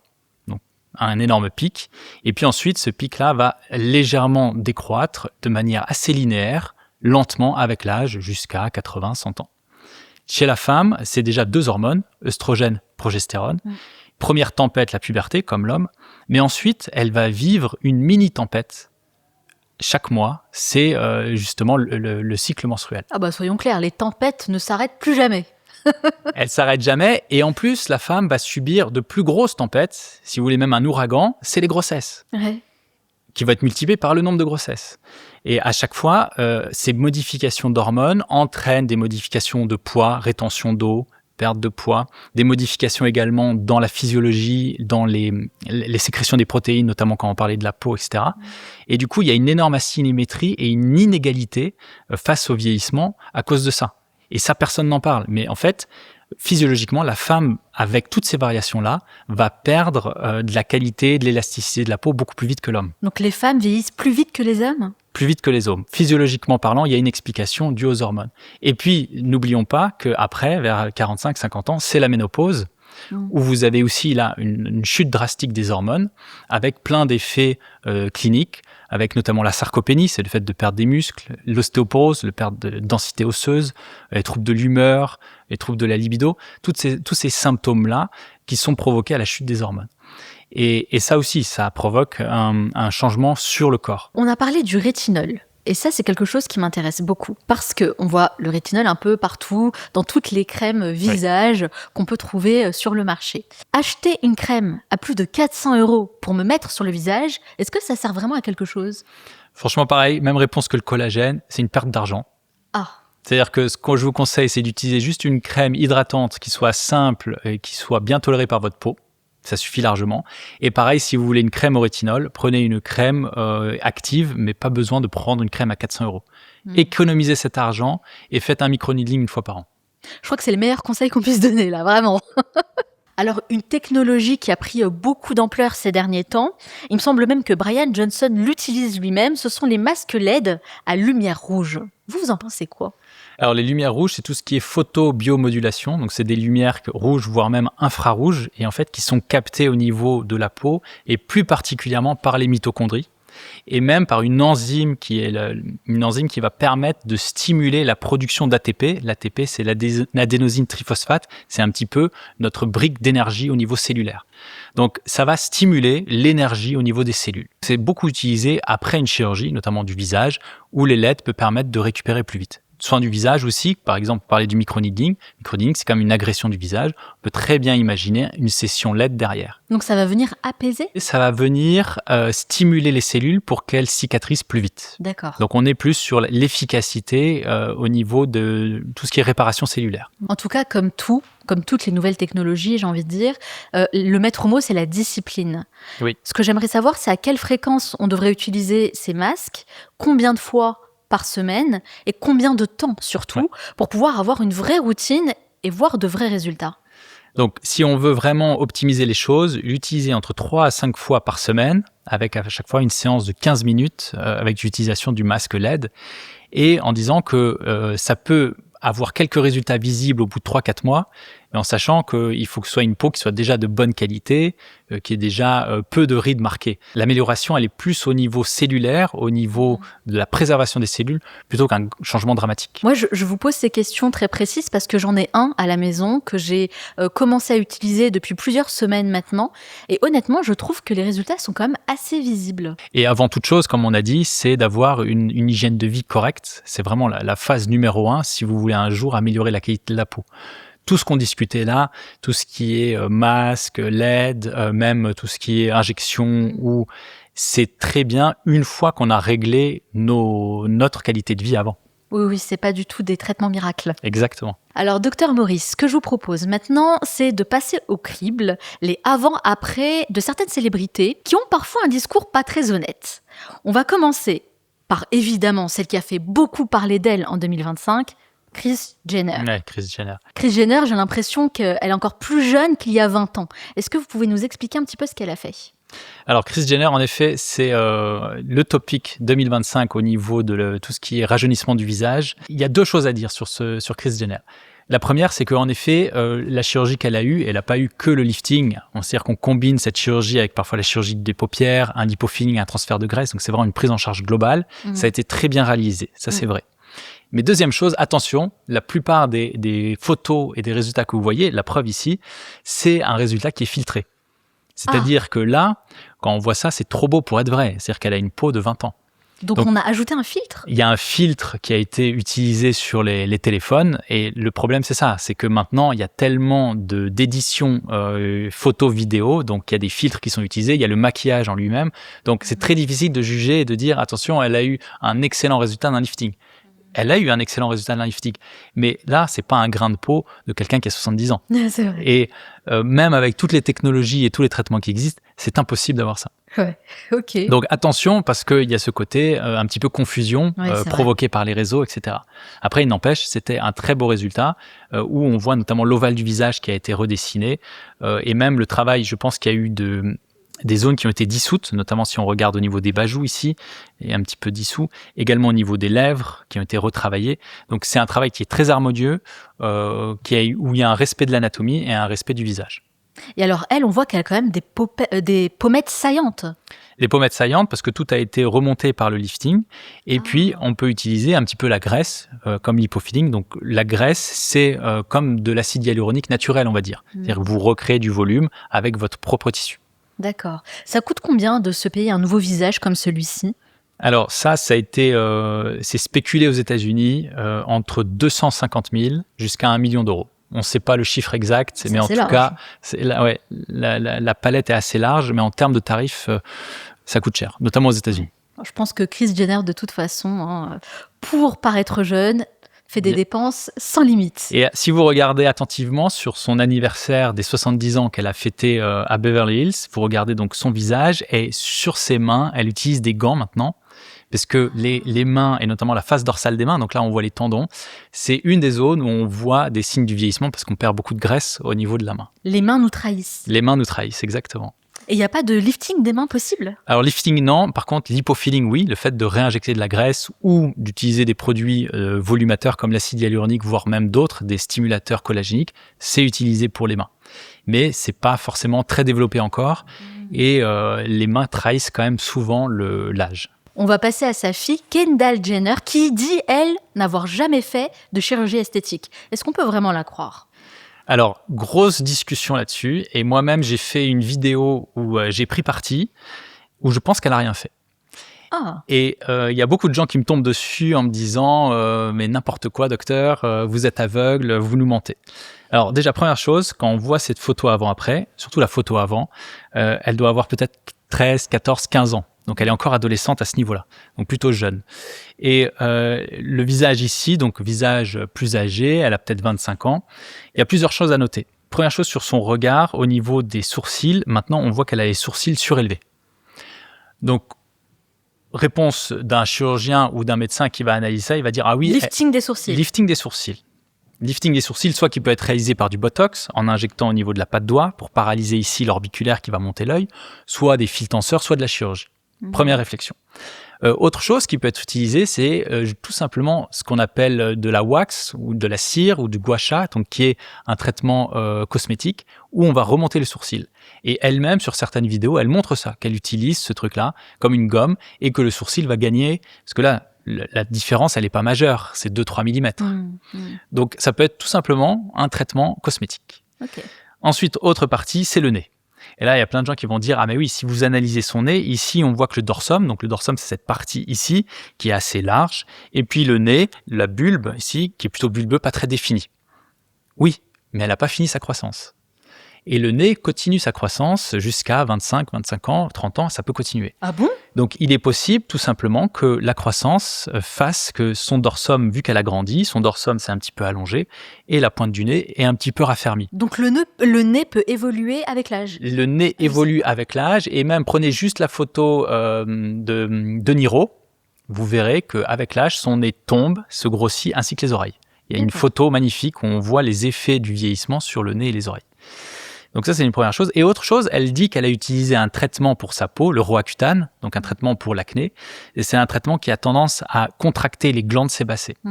Et donc, on peut noter, notamment sur le nez, puisque c'est la peau et tout de suite en dessous le cartilage, si on rétrécit un petit peu l'épaisseur de la peau, on peut avoir cet effet-là d'un nez un peu plus défini. D'accord. Donc, pas forcément le résultat d'une chirurgie esthétique. Pas forcément rhinoplastie.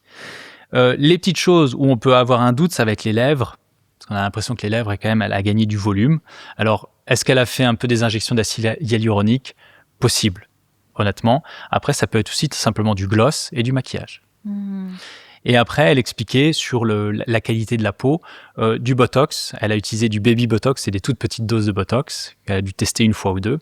Et puis après, est-ce qu'elle a fait des traitements un petit peu qualité de la peau avec du PRP ou médecine régénérative? C'est possible aussi. Mais en tout cas, si elle dit « je n'ai pas fait de chirurgie esthétique du visage majeure », moi je la crois. D'accord, c'est intéressant. Donc Kendall Jenner ne nous ment peut-être pas. Exactement. On passe à deux personnalités cette fois-ci, Victoria Beckham et Jennifer Aniston, qui elles ont fait la même chose. Alors, Victoria Beckham et Jennifer Aniston, si on regarde bien au niveau du visage, il y a un élément anatomique qui ressort, c'est ce qu'on appelle le philtrum. Donc le philtrum, c'est cette distance qu'on a entre le nez et la lèvre supérieure, le nez ici, lèvre supérieure. Alors, elles n'ont pas fait la chirurgie, mais par contre, si on analyse ça, elles ont un philtrum assez long, c'est-à-dire que quand on vieillit, notamment les jeunes filles à 20-25 ans, quand on discute, quand on parle, on va voir les incisives supérieures. Approcher 45-50 ans, on sera plutôt au milieu, entre les deux. Et puis au-dessus, 55-60 ans, on voit les incisives inférieures. Donc en fait, c'est un des signes du vieillissement du visage. Et souvent, les gens ne le remarquent pas. C'est-à-dire qu'on ne se rend pas compte. Mais par contre, le jour où on fait la chirurgie, qui est le lifting de la lèvre supérieure, donc c'est le fait de couper un petit peu la peau ici, et surtout de travailler le muscle en le remettant en tension, eh bien, on a un rajeunissement immédiat du visage. Et les gens, pareil, ne comprennent pas qu'est-ce qui s'est passé. Ils disent, mais il s'est passé quelque chose, je ne comprends pas quoi. Eh bien, pour ces deux personnalités, elles ont un philtrum long qui, parfois, on a l'impression, dans les séries ou dans les émissions, quand on les regarde, qu'il y a quelque chose de bizarre. bizarre sur le visage. Et ben ça vient de là, et ça peut être accentué par le fait de mettre de l'acide hyaluronique dans les lèvres, c'est-à-dire de vouloir travailler les lèvres en injectant. On peut avoir tendance des fois à alourdir la lèvre, et même le produit, si c'est un produit pas d'une super qualité, il peut avoir tendance à migrer sur cette lèvre blanche et accentuer cet aspect de filtre melon. On passe à une autre célébrité, Emma Stone, qui a fait certaines choses, mais j'ai l'impression que c'est un peu plus subtil. Alors Emma Stone, c'est un beau résultat, très naturel. Donc là, on est vraiment sur un respect du visage. Donc si on regarde attentivement, on voit que sur la photo avant, elle a un petit peu le regard, la paupière supérieure qui est un petit peu lourd. Et si on zoomerait même, on verrait qu'ici, sur la poche interne, elle a un tout petit peu de graisse. Et sur la paupière inférieure, on voit également des toutes petites poches. C'est très léger. Mais quand on regarde la photo après, on voit notamment que le regard a été ouvert. Donc, elle a toujours eu le sourcil un petit peu relevé, naturellement. Donc, est-ce que ça a été accentué par du Botox pour ouvrir le regard? C'est possible.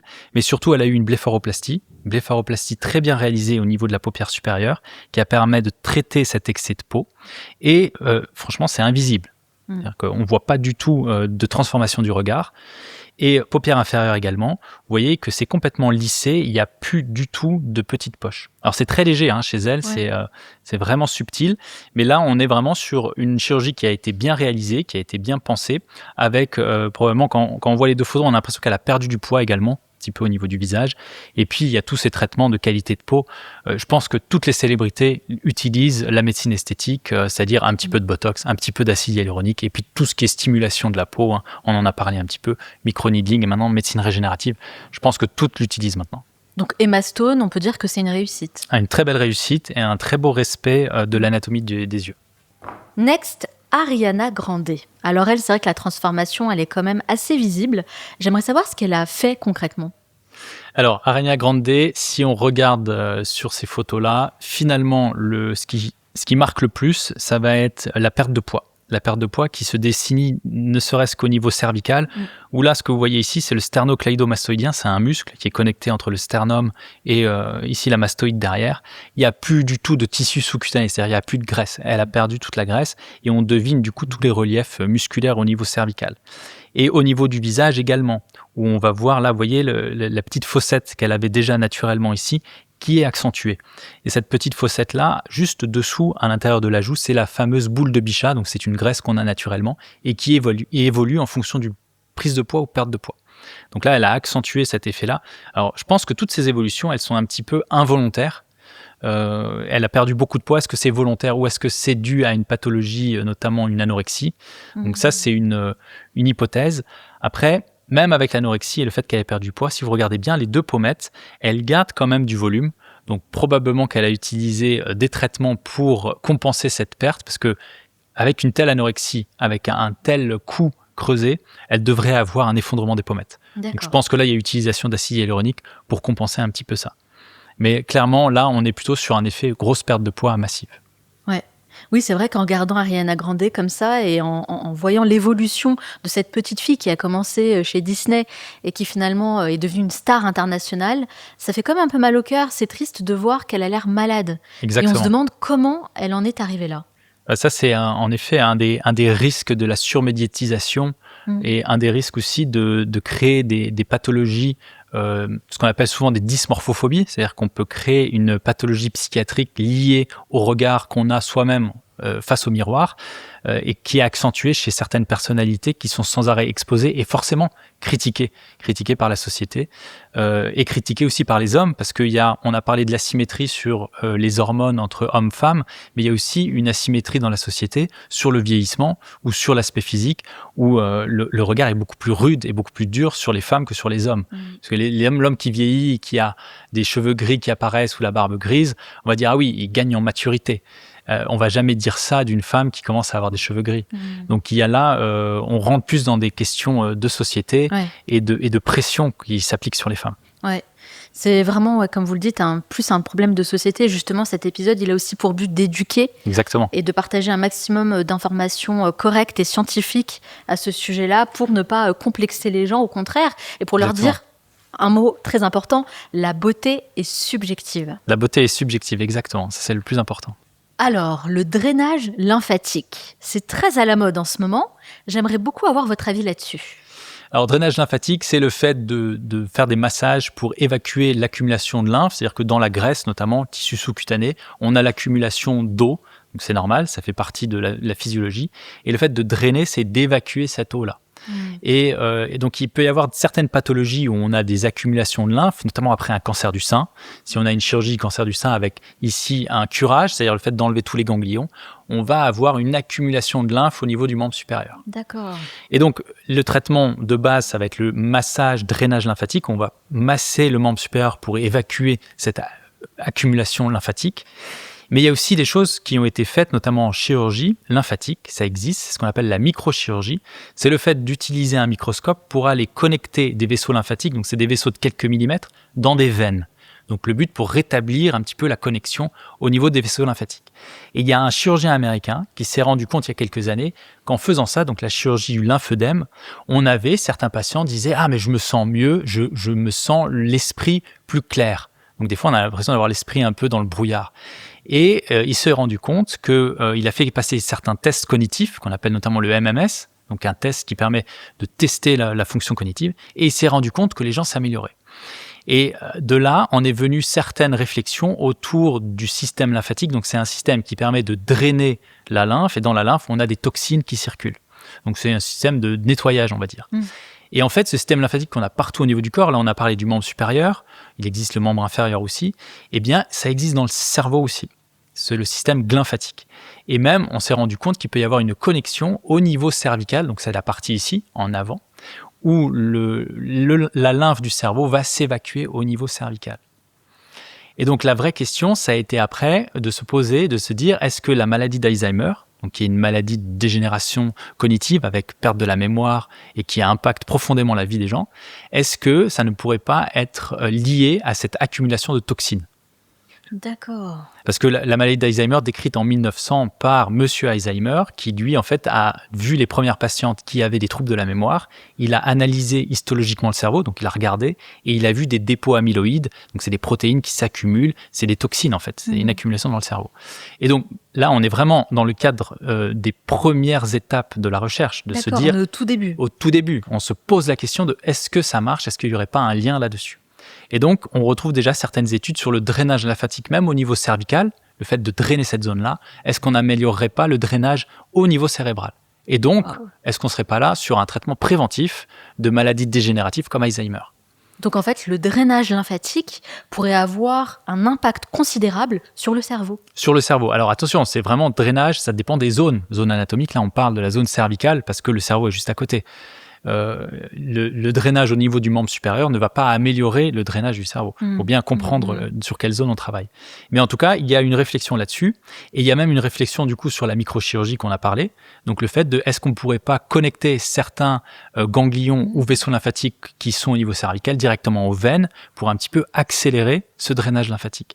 Et donc il y a déjà des études qui ont été faites sur des rongeurs en Europe, aux États-Unis, et même en Chine, il y a eu des études humaines faites, donc sur certaines humaines, sur certains patients, notamment patients souffrant d'Alzheimer. Il y a une première cohorte de 120 patients où ils ont trouvé une amélioration du test cognitif. Ah oui, d'accord. Donc on est là quand même sur on est sur des balbutiements d'une idée qui pourrait marcher. Mais ça pourrait être un game changer pour de nombreuses personnes. Complètement. Là, on est vraiment sur une révolution. En tout cas, on est sur un début de quelque chose qui est absolument passionnant et qui peut en effet être une révolution dans le traitement d'une maladie où pour le moment, on n'a aucun traitement. Et alors, le drainage lymphatique, le massage lymphatique qu'on fait en institut sur les bras, les jambes, est-ce que ça a vraiment une utilité sur l'esthétique du corps ? Alors oui, sur l'esthétique du corps, immédiatement après le drainage et quelques heures après ou même quelques jours, vous allez voir les zones drainées qui sont moins volumineuses. Dégonflées, au niveau notamment des jambes ou des cuisses. Et c'est d'autant plus valable chez certaines personnes qui ont des pathologies qu'on appelle le lipœdème. Le lipœdème, c'est une pathologie très méconnue en France où c'est l'accumulation d'une graisse spécifique au niveau des mollets, des jambes, des cuisses. C'est une graisse qui est vraiment encastrée dans du tissu conjonctif et inflammatoire. Et c'est dû à quoi ça ? C'est dû beaucoup à la génétique, c'est-à-dire que malheureusement vous n'avez pas de chance, vous avez cette maladie-là et elle est très méconnue, c'est-à-dire que les gens se retrouvent avec, ils disent j'ai des gros poteaux ou j'ai des grosses jambes, ça vient de ça, de cette accumulation, le lipœdème, qui peut être amélioré par le massage lymphatique et aussi par une chirurgie qui est connue depuis longtemps, c'est la liposuction. Le problème de la liposuction, c'est que cette graisse qui est enchevêtrée dans le tissu conjonctif, la canule avait beaucoup de mal à aller l'aspirer. Et la révolution, ça a été l'utilisation des nouvelles techniques de liposuction, notamment ultrasoniques, c'est-à-dire que c'est une première canule qui va liquéfier la graisse. Donc la graisse, en fait, elle devient toute liquide comme de la vinaigrette, et ensuite on peut l'aspirer facilement. Donc ça, c'est une vraie révolution moderne, ça fait 5-10 ans que ça commence vraiment à prendre de l'ampleur. Alors, docteur Maurice, on a parlé de beaucoup de sujets et c'était absolument passionnant. Ce que j'aimerais savoir maintenant, c'est qu'est-ce qui vous enthousiasme le plus dans l'évolution actuelle de votre discipline ? Moi, ce que j'aime le plus là, c'est qu'on est vraiment dans une phase un petit peu exponentielle de tout ce qui est technologie et découverte. Et puis, on a également un travail, notamment, je ne fais pas que l'aspect clinique, j'ai aussi une partie de recherche avec, en ce moment, on travaille sur la reconstruction osseuse, qui est un vrai problème qu'on a encore, par exemple des patients qui ont des cancers au niveau de la mandibule, de savoir comment on les reconstruit et que les techniques de reconstruction actuelles, elles sont plutôt morbides. C'est-à-dire qu'on est obligé de prendre une autre partie du corps, comme la jambe, pour reconstruire la mandibule. Et l'idée là, ce serait d'utiliser une impression 3D, donc de reconstruire l'os qui manque au millimètre près grâce à un scanner. On fait un scanner du patient, on repère la perte de substance et on la recrée avec une impression 3D pour reconstituer l'os. Alors on est vraiment dans les phases précliniques, c'est-à-dire plutôt test animal et au laboratoire. Et là où on a vraiment ce boom, c'est l'utilisation des intelligences artificielles qui depuis 2023 révolutionnent notre travail. En fait, ça nous accélère beaucoup de choses. Et pour vous donner un exemple concret, c'est qu'avant, on prenait le scanner du patient, il fallait prendre les images, les mettre dans un simulateur Blender, donc pour la reconstruction 3D, et puis isoler vraiment ce qu'on avait besoin. Ça prend des heures, et puis en plus, quand on n'est pas forcément informaticien, c'est difficile. Maintenant, vous avez l'intelligence artificielle Claude qui est directement connectée à Blender. Il suffit d'écrire le prompt en disant « Voici le scanner d'un patient, retire-moi juste la mandibule, voici les zones d'ostéotomie à l'endroit où on va couper, et aide-moi à faire le fichier pour la reconstruction. » Et automatiquement, il va coder tout de suite pour le résultat. Et les résultats sont fiables ? Et c'est fiable. Et en plus, s'il y a une erreur, on peut lui dire, en parlant français, en lui disant il y a une erreur à tel endroit, corrige. Donc là, c'est révolutionnaire pour nous. Complètement. Et c'est que le début. On n'est que au début. C'est vraiment passionnant de pouvoir utiliser l'intelligence artificielle dans un exercice concret dans la médecine. Et vous n'avez pas peur que votre travail soit remplacé par une intelligence artificielle ? Alors, je pense qu'un jour, on y viendra. Il y a plein de chirurgiens qui disent non, jamais ça arrivera. Je pense que ça arrivera bien plus vite qu'on ne le pense. Ah oui ? Quand on voit l'évolution des robots, notamment les robots Optimus qui vont arriver, je pense que dans 5 ans, vous voyez des robots Optimus partout aux États-Unis. Après, la France et l'Europe, on est toujours très conservateurs, donc je ne sais pas à quelle vitesse ça ira. On est conservateur, mais on y va à un moment donné. Quand même, à un moment donné, parce qu'on est obligé. À un moment donné, ça viendra, mais je pense qu'on est dans une phase, les gens ne se rendent pas compte à quelle vitesse ça va arriver. Et qu'on va voir arriver des robots dans les hôpitaux qui au début vont aider juste à transporter des patients, à les mettre en place, c'est un petit peu soulager les gens. Et peut-être un jour, oui, un robot Optimus qui a accès à toute l'intelligence artificielle, donc toutes les connaissances médicales, deviendra un meilleur chirurgien que n'importe quel humain. Et l'intelligence artificielle dans le corps médical, ça vous fait pas peur ? On reste quand même dans un métier profondément humain.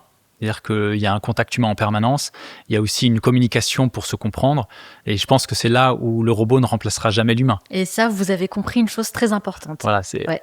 Si vous en avez conscience, c'est que vous resterez encore là pendant longtemps. C'est ça. Et puis il y a aussi le côté, alors là on a parlé de la médecine en général, de la chirurgie en général, mais la médecine ou la chirurgie esthétique, c'est aussi une question de vision un petit peu artistique du visage. Là, pareil, le robot, je pense qu'il peut y avoir certaines limites à cet endroit-là.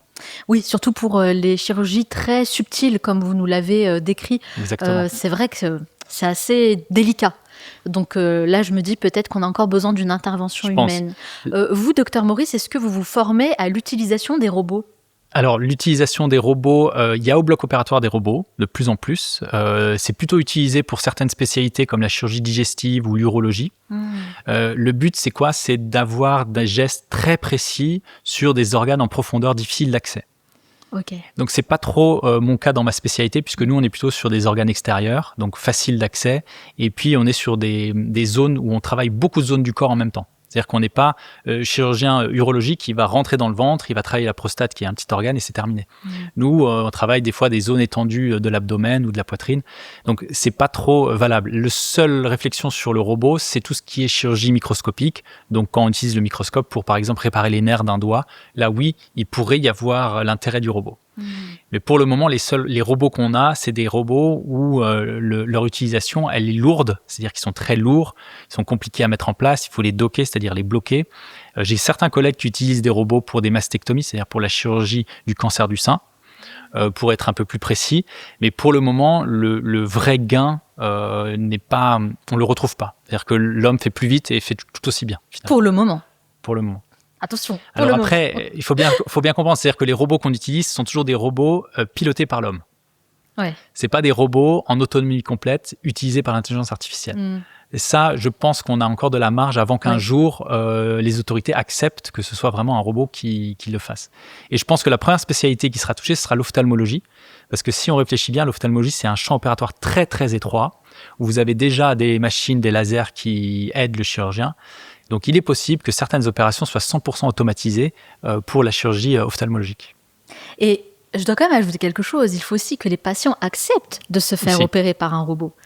Parce que c'est quand même différent. C'est aussi différent. Alors après, c'est la même question avec tout ce qui est conduite autonome. C'est-à-dire que quand vous voyez là Tesla qui va lancer prochainement la conduite autonome, où les gens se disent non mais moi j'ai peur que ce soit du coup l'intelligence artificielle, le robot qui conduise. Et quand on voit les résultats des études, la différence en termes de sécurité, elle est majeure. C'est-à-dire que le nombre d'accidents il est quasiment de 0 en intelligence artificielle. Alors après, ce sera le risque du jour où cette intelligence artificielle elle a un bug, où elle est hackée, où il y a un problème comme ça. Ouais. Puis quand ça touche à la santé, quand ça touche à son corps, je pense que là, forcément, on y réfléchit un peu plus. Ça peut faire un peu peur. Mais bon, comme tout, avec le temps, ça va s'installer. C'est ça. On est de toute façon dans vraiment une évolution exponentielle des changements dans notre vie, dans la médecine, mais dans notre vie en général, où c'est absolument passionnant. Je vous avais posé la question lors du dernier épisode, il y a déjà 1 an. Je vous la repose aujourd'hui. Vous, docteur Vivien Maurice, qu'est-ce que vous avez fait sur votre visage ?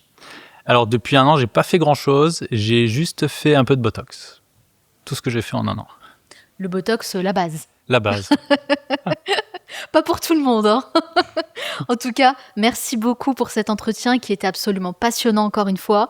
Merci pour le temps que vous nous avez accordé, pour toutes les connaissances que vous avez partagées avec nous. Je suis sûre que ça va vraiment beaucoup intéresser notre audience. Mais vous le savez, ce n'est pas encore fini. J'ai une série de petites questions rafales. Le but, c'est de répondre le plus spontanément possible, sans trop réfléchir. Ça dure 1 minute 30. Est-ce que vous êtes prêts ? Allez, c'est parti. C'est parti. Vivien Maurice, quelle est la première chose que vous faites en vous levant le matin ? Écoutez, je prends le petit déjeuner et je bois de l'eau.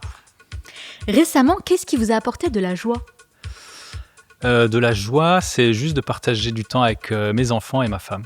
Une chose que vous valorisez le plus dans une amitié ? Dans une amitié, la loyauté et le fait de, même des années après, si on ne s'est pas vu, pas croisé ou pas appelé, eh bien, c'est comme si on s'était vu la veille. Quelle est votre plus grande addiction ? Je dirais le sport en ce moment. Si vous pouviez inviter une personne à votre table pour déjeuner, n'importe qui, sans limite, qui choisiriez-vous ? Alors, j'avais dit la dernière fois que ce serait ma famille. Et là, si je vais répondre un peu différemment, j'inviterai Elon Musk, qui pour moi, quand même, malgré toutes les dérives qu'on peut imaginer, je pense qu'il est en avance sur son temps de plusieurs dizaines d'années.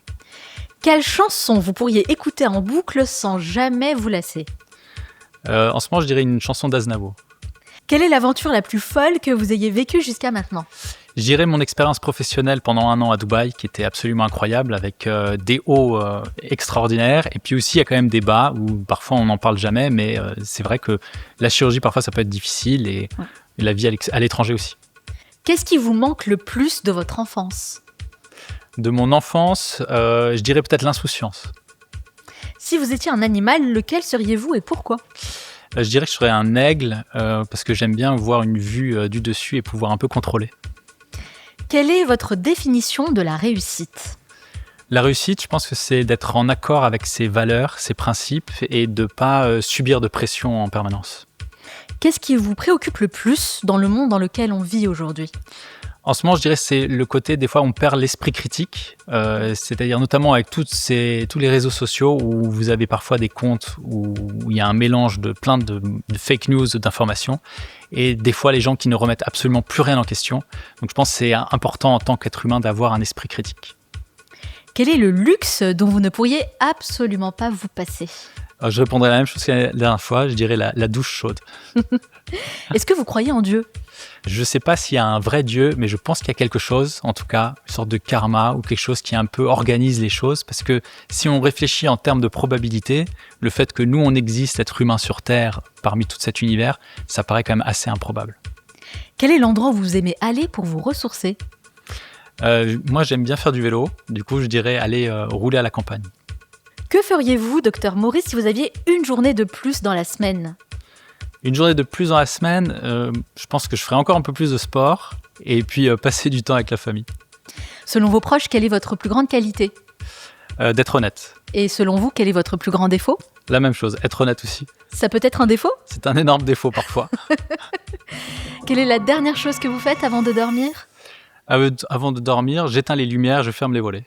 Parfait, merci beaucoup Vivien d'avoir répondu aux questions, de vous être prêté encore une fois au jeu des questions rafales, votre moment préféré de l'entretien, disons-le. Oui, toujours. N'est-ce pas ? En tout cas, c'était un vrai plaisir d'être avec vous pour ce deuxième épisode. Et je vous remercie aussi de faire ce travail de pédagogie que vous avez et d'information, parce que vous participez à mettre de la qualité sur les réseaux sociaux. Donc un grand merci pour ça. Merci beaucoup, on a pris beaucoup de plaisir en tout cas à préparer cet entretien, à le tourner. Merci également à votre épouse qui contribue beaucoup derrière les caméras, faut le dire, Marois, que je salue. Et pour finir, évidemment, la question signature du Manal Show. Quelle est la leçon apprise ces dernières années et qu'on n'apprend pas forcément sur les bancs de l'école ? D'être curieux, de continuer à apprendre chaque jour, parce que vu comment ça évolue et vu justement tout le flux d'informations qu'on a, garder cet esprit d'enfant de curiosité. Et moi aussi, je remercie ma femme qui m'aide chaque jour et même qui accepte des fois toutes ces aventures qu'on a pu avoir dans le passé, parce que c'est pas évident parfois pour la famille. Power couple. Exact. Merci. Et vive le Liban, n'est-ce pas ? Toujours, vive le Liban. Toujours. Merci beaucoup, Vivien Maurice. Avec plaisir. Si on veut en savoir davantage sur vous, sur ce que vous faites, où peut-on vous retrouver ? Alors, je pense que le plus simple actuellement, c'est juste d'aller voir sur le compte Instagram où vous retrouverez beaucoup de vidéos éducatives et d'informations qui permettent d'avoir de rentrer un peu plus dans les détails de déjà tout ce qu'on a parlé. Et puis aussi cette première interview qu'on a fait ensemble où il y a également beaucoup d'informations intéressantes. Et si on veut vous contacter directement ? Eh bien, c'est le secrétariat du CHU de Dijon en chirurgie plastique ou via Doctolib si on veut prendre un rendez-vous. On mettra évidemment tous les liens en description de cette vidéo. Merci encore, Dr Vivien Maurice. Merci Je vous souhaite beaucoup de succès dans tous vos futurs projets. À vous aussi.